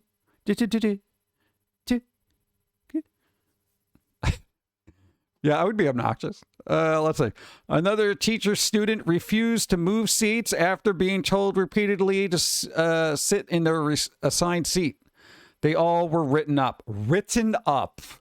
Fucker. You weak piece of shit. Here's the thing. We have had numerous kids in numerous classes over the courses of our year. I'm not moving. You know what the teacher literally did? They picked up the fucking desk with the kid in it. It's one of those desks that were like desk with seat kind of thing. Picked up the whole fucking thing and physically moved the kid. And would just plop him down and be like, this is where you're sitting. That was it. That was enough to shock that kid into shutting the fuck up for the rest of the week. All right? Another time when you had the desk that wasn't connected to the chair, they would literally, all right, they would just literally lean him back in a chair and just slide him to where they wanted them. You're sitting here now, you know? Another teacher just shoved them in a corner. All right, you don't want to get out of your seat? This is where your seat is. Look at the wall. That was it, dude. They didn't fuck around back then. Like, they did not put up with bullshit. And yeah, if you're the kid being a rambunctious asshole, you think your teacher's being a dick. That's just where your brain is at. You know? And I totally get that. But in retrospect, as you get older, you realize that they were teaching you a lesson. And nobody wants to deal with that growth because there's so much conflict in that growth. And if you don't have any conflict in your life, because, you know, your parents are defending you and this is happening and blah, blah, blah. And let me speak to your higher ups and all this other stuff. And everything's handed to you merely because you whined a little bit. That's not conflict. That's here, sorry. Here, sorry. It's a whole system being very apologetic to all your insipid actions, you know, and your rambunctious behaviors that are unnecessary in this time and place. You know, so it's like, yeah, nobody wants to deal with that as a kid. But, you know, you learn, you know, there are consequences to fucking around, you know. Admin pressured me to up a student's grade from 47 to 70 for the quarter. The student does not work for any of her teachers ever. Does not work for any of her teachers? Why would they have to work for them or do any work? Let's say assume does no work for them. Does their work. So basically they don't do any of their assignments. I would say, no, you are absolutely, I'm not giving them a 70. You know, like I would, hey kid, come over here. You see this 47? This is what you're getting. You know, what, another teacher, what, somebody's going to pressure you, an admin? I'd be like, fuck off. This kid's a 47. They're not a 70. We're not just going to pass these people along because it's a failure to the child in and of itself. Yeah, but, you know, nobody left behind. No, left behind. Fuck that, dude. Maybe it was a football star. That's the other thing. Oh, well, you know, they're really good on the team. I don't fucking care if they're good on the team. They can't spell their own name. They don't know their own... They don't know where they live. You know? Like, what the hell? That's ridiculous. There's been, like, numerous stories of, like, well, you know, they just pass them along because they're important for the football team. And I'm a big believer in go fuck yourself. You know, if you love the game so much, you know... Earn your spot on the team, you know? Well, we got to train and do all this other stuff. I can't be expected to know math. You know, part of me would be like, you know what? Okay, I don't know. I don't care if you know math, all right? I'll give you that. I'll give you a little leeway on the math, okay? But you're going to need it when your manager ends up ripping you off because you don't know how to balance a checkbook and they stole all your money, you know, when you got signed to a team. The other thing is, chances are whatever knowledge you get is going to be obliterated from all the concussions that you get through your football career. But it would be nice if you could actually dial 911 when you're lying half paralyzed on the floor. Wouldn't that be cool? You know, who do I call for doctor? Yeah, idiot. God. I don't know. I don't like when sports people get a pass. I know it's like they got to do a lot of work and a lot of training and all that other stuff, but it's not a pass to be stupid. Because as strong as you are and as fast as you are, that doesn't follow you for the rest of your life. You could literally break an ankle and just the rest of your life is screwed up. Parents don't help. Admin intervention consists of what's is? Which is a joke in my school. They're not required to work and just watch movies. What's is? I don't know what is. In-school suspension. Really? In-school suspension? God, anytime we had detention or any kind of, like, quote-unquote punishment that stayed in school, they would give you the most mundane garbage work that you had to complete. You know? They didn't let you watch movies or nothing. It was like, here's a worksheet. Yes, on this piece of paper, fill out all these questions and stuff. You know, like literally do more homework. Oh, God. Strength wanes with age. The more you know is what? Stay ahead of the game. Yeah, pretty much. Yeah. What? In addition to the IEP, more accommodation. It's overwhelming. I can't tell if I'm in a bad school. I do like my school overall, but hold on to sliver of hope. Sliver of hope. That the students in this area are particularly badly behaved, or it's just like this everywhere. I don't know if it would be that way everywhere. I mean, I wouldn't be able to say, but yo, this is a bad example here. Like, not for nothing, I would be going out of my way for every one of these kids, including their parents, to fuck up their day. I'd be that teacher that every student hated, and I wouldn't give a flying fuck. Because I'd be the tough love kind of person. Where like, look, I want you to succeed. And if you're going to be a fuck up, then I'm going to treat you like a fuck up. Yeah. That's just it. Like, I've had some hard-ass teachers that were, like, really condescending, obnoxious, and I would say downright verbally abusive. But when things clicked and you actually got your crap together, they changed their personality. And they were like, all right, cool, you got it. You know? And you were just like, almost taken back by like, wait, they're being cool with me now? Like, what the hell? Sometimes it's that kind of like they really push you to just fucking get into that groove. And then they're like, all right, cool, you're there. Yeah. And then they kind of treat you with a little bit more respect and give you a little bit more leeway because you're not being a fuck up. You know, and that's a good way to kind of teach, you know, but I don't know how emotionally fragile everybody is. How to get teacher certification in the summer after graduate. I don't know. Not having snacks. They were talking about that. Learner's Edge Teachers Channel. Don't care. Student asking for recommendation letter, but I don't think they deserve one. Then say no. Like, no, I'm not giving you. My recommendation is go to McDonald's. Learn about the fries. Become the best fry cook you can. Yeah. What school do they want to go to? Something fancy? Do they want to go to Harvard? What is it? Let's see. I'm not sure what to do. I have a student that asked me for recommendation letters so that I can go to a different high school starting their junior year. This high school is basically like college classes for high school students. Oh, fuck no. Do not send that. If this kid doesn't deserve it in your eyes, then they should not be getting a recommendation to go and be college level classes in high school because they're going to fuck it up for everybody else. Ah, God. I would be a calculatingly brutal decision maker in the education system. The issue is that the student has not been the best throughout the year. Don't get me wrong. They are a great kid, but they aren't the most mature, is easily distracted, love to be the center of attention, and can be disrespectful at times. To me, the student doesn't really deserve a recommendation to the other school. I don't know if I should just tell them that. I won't write one for them. And how I would tell them this. Just say, fuck no. They'd understand it. Or if we should still write a letter and let the school know how they are as a student. Here's the thing. That's one of those, and I'm not in their spot, right?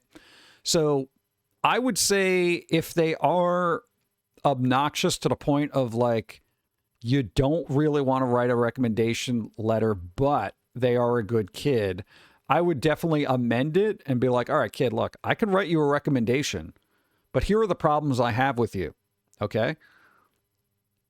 I'm going to put that in a recommendation letter. So if you want me to write the recommendation, I will write the recommendation with the issues that you have here. I'll say you're a good kid, you do your work and stuff like that. However, put those little notes in there. Then it would be up to the school to decide whether you are acceptable. So if you want me to write it, take that chance. I'll do that. If not, I can't lie, you know? Put pros and cons. Yeah. Later. Thank you, Dell, for being here. Appreciate. I don't know. You can now buy your way out of detention. Wait, what? That's a possibility? Dude, detention's pay to win? What? I'm a substitute teacher with over 10 years of K-12 experience. Imagine my shock when Para told me, what do they call him? Para told me the kid at this middle school could buy their way out of detention with the quote-unquote bucks they'd normally use for the student store to buy things like stickers, snacks, etc. Infomercial voice. Well, now for the low, low price of $19.99, you can avoid detention indefinitely. No limit on to how many times you can buy your way out of it. Oh, God. You can be a complete and total menace in one class and an angel in another.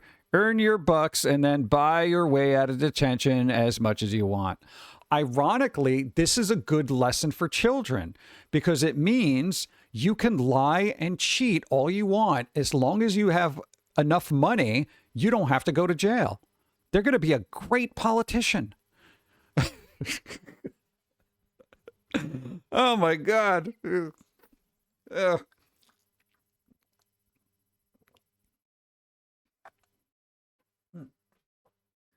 No, I think what they meant is it's not like parents buy their way out of it. I think they have like an in-school currency, like, you know, let's call them good bucks, you know? Like they're really nice in the class and, you know, they get $1, a good dollar, a GD, you got a good dollar, right? So, you know, they accrue those and, you know, if it costs you 10 GD to get out of detention, you know, they'll be real nice in a couple classes, get through 10 classes, you got 10 things. Last class of the day, hey, fuck you, teacher, you fucking prick bastard motherfucker. You know what? I'm going to fucking saw off your kneecaps, you fucking prick. All right, detention. No, hold up there. I got $10. You know, like that's kind of what it is. It's the get out of jail free card, but you earned it. So I don't know. It's the fault of the system that put it in place. I would have loved that. Holy crap. Oh, man. Dude, that would be like, right? Turn into Hogwarts. 4 points for pricking back of class. All right, cool, man. I got 4 points. That would be awesome. And you got to say it in a Dumbledore voice, or it doesn't count. Yeah. 1 point for bitch in corner. I can do this all day. Let's see.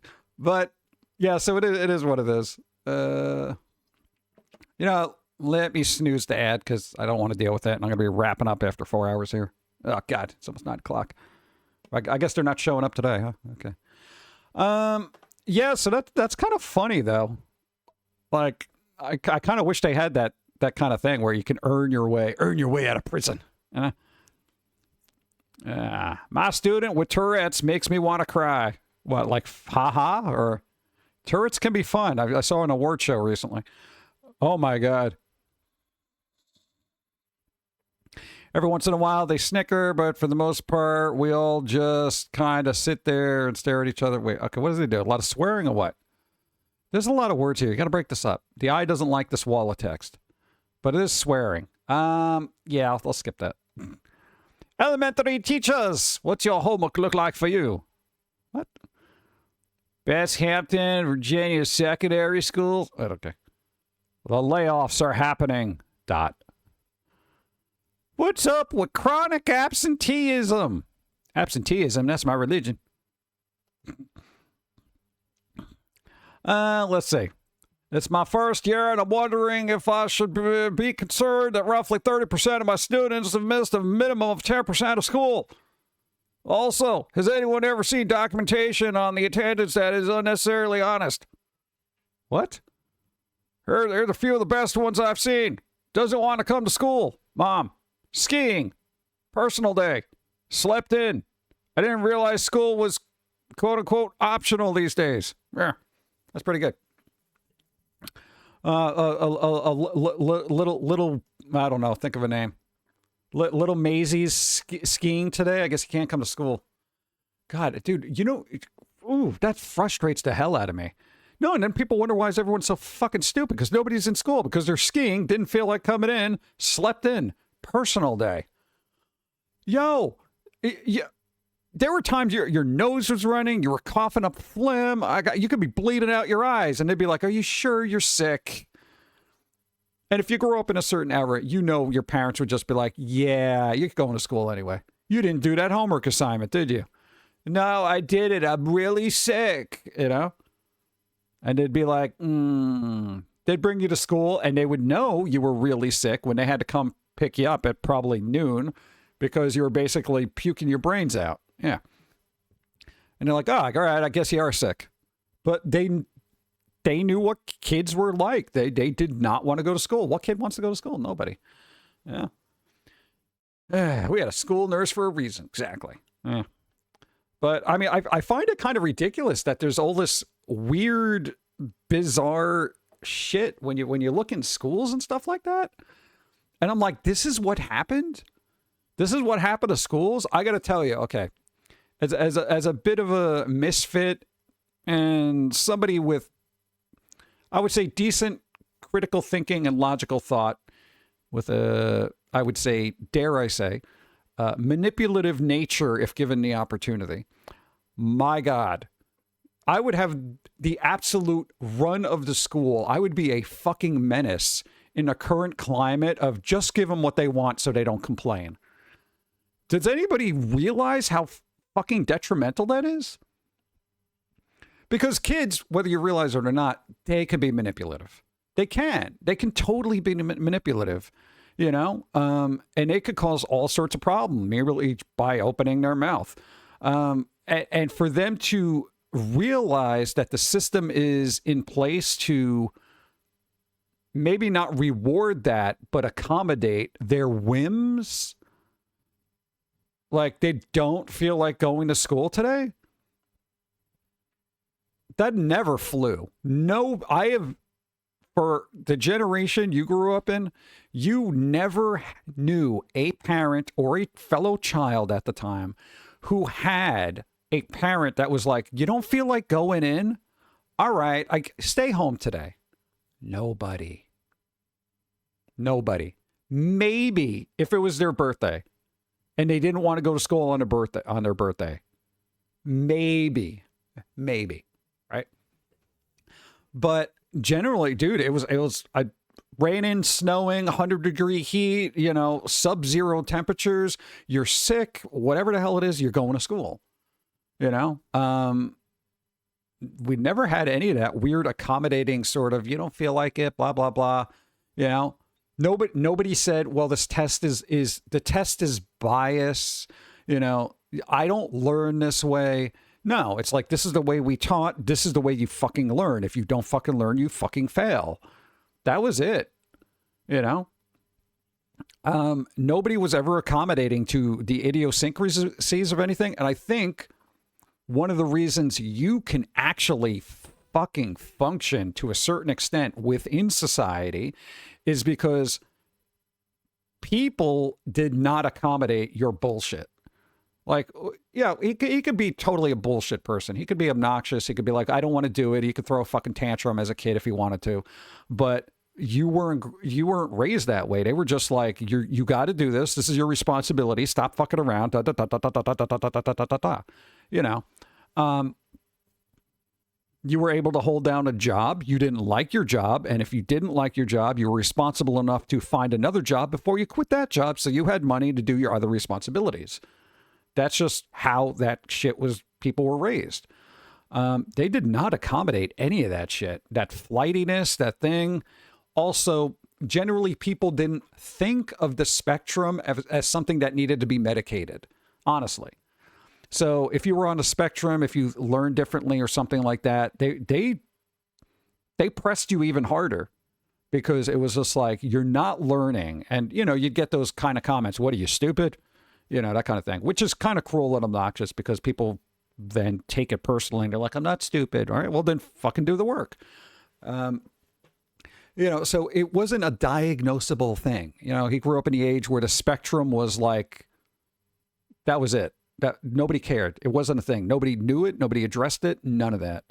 And I feel like if you accommodate every aspect of it, certain issues should be taken into consideration. But if they're never exposed to how society should work, as opposed to having society work around how they work, it makes a very warped development process. You know, it really does. So whether you're on a spectrum, autism, stuff like that, there is a standard of functioning of society that people have to work within. But no, thank you. You know, so there is a standard society and rules and stuff that people have to function in, but you can't just, you know, throw up your hand. Well, I have this, so I can't do anything that you say because I don't feel like it and I don't have the feels for doing it, or it's going to, you know, stress me out.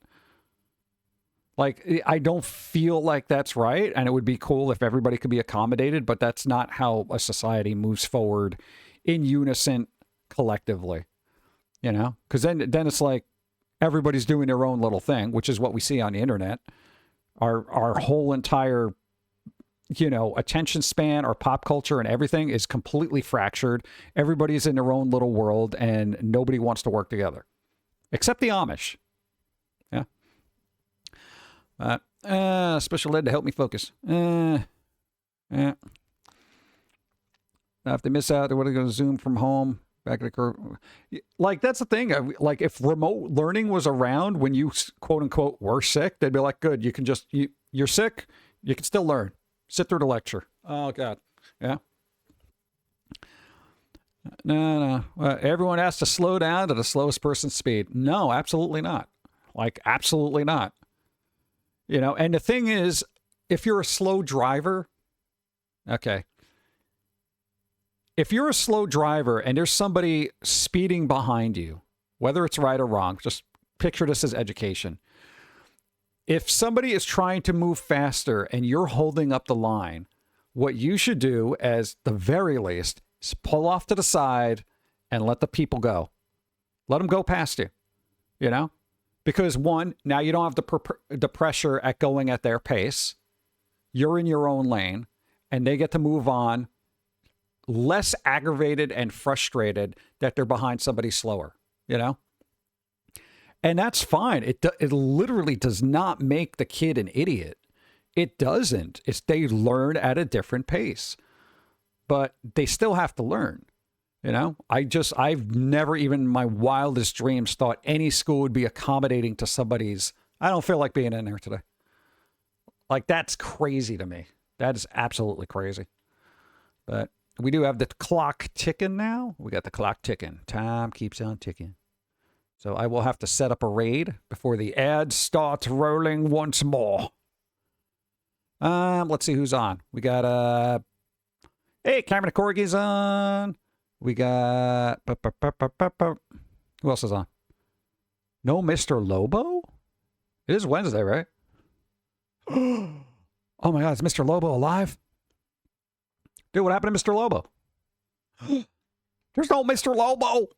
Oh my God. All right. Well, let me refresh because that's odd. I'm actually concerned. They very rarely miss a stream.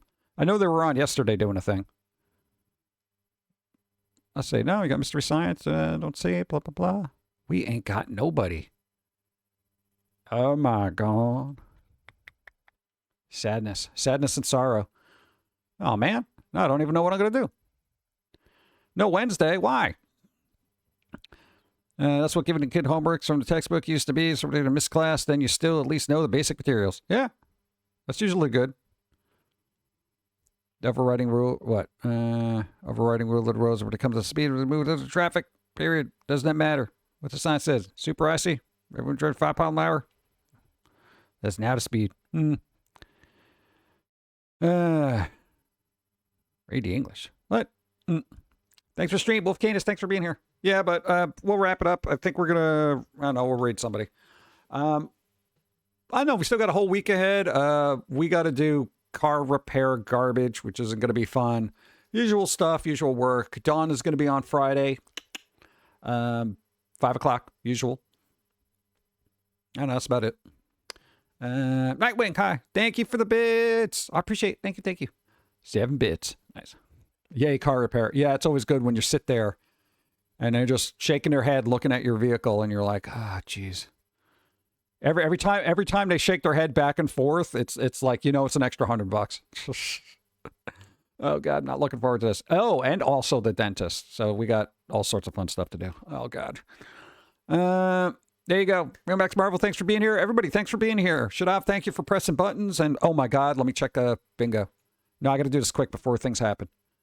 Did I even win? Oh my God, I'm not winning today. Stevie shows up. No. Physical item show? No. Doodles on stream. Technical issue? No. Runs out of coffee? I can't do it in time. Damn it. Steve had Bad's cough. Something Sailor Moon happens. Blood rain. I can do that. I can do it. Blood rain. All right, cool. I called it. Got it. No costume change. No PayPal. What is the shiny card battle? We didn't get a shiny card battle? Shoes. All right. What else we got here? Something falls off stream. Hits Mike what face? I did do that. Okay, good. P.O. Box thing. Eats on stream.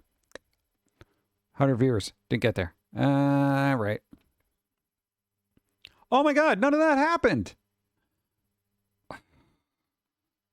All right, well, I got none of that. If anybody's got a card battle, do it now. No, because I don't want to just like leave and then have people be like, oh man, I wasted my card battle. So I don't know if the timer's still on. But there you go. There you go. The numbers. All right, you got to roll. Equal to or greater than. Oh, it's a shiny. All right, here we go. 20. There you go. See, now we get the 20. Beautiful. God, Pauline is really tall. Beautiful. All right. So we got shiny. All right, shiny card battle. Beautiful. We called that. All right, pick a number. Number 32. Number 32. Thrift store fine. Calling it. All right, let's see. Oh my God, that didn't help me. Neither of them helped.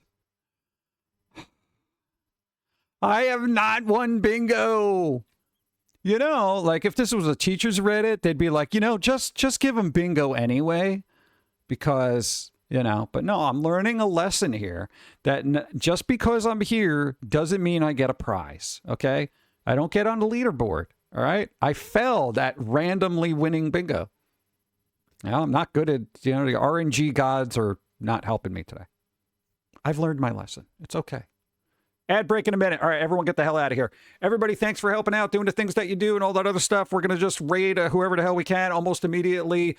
Be well, be safe. Don't do anything stupid. I don't know. If you have kids, teach them right. You know, that's all I can say. Don't be that parent. That's it. Okay, Dawn, 5 o'clock. We're going to be back on again Sunday. Catch up with Foamy and all that other stuff. New episode's going to be posted next Friday. I need food.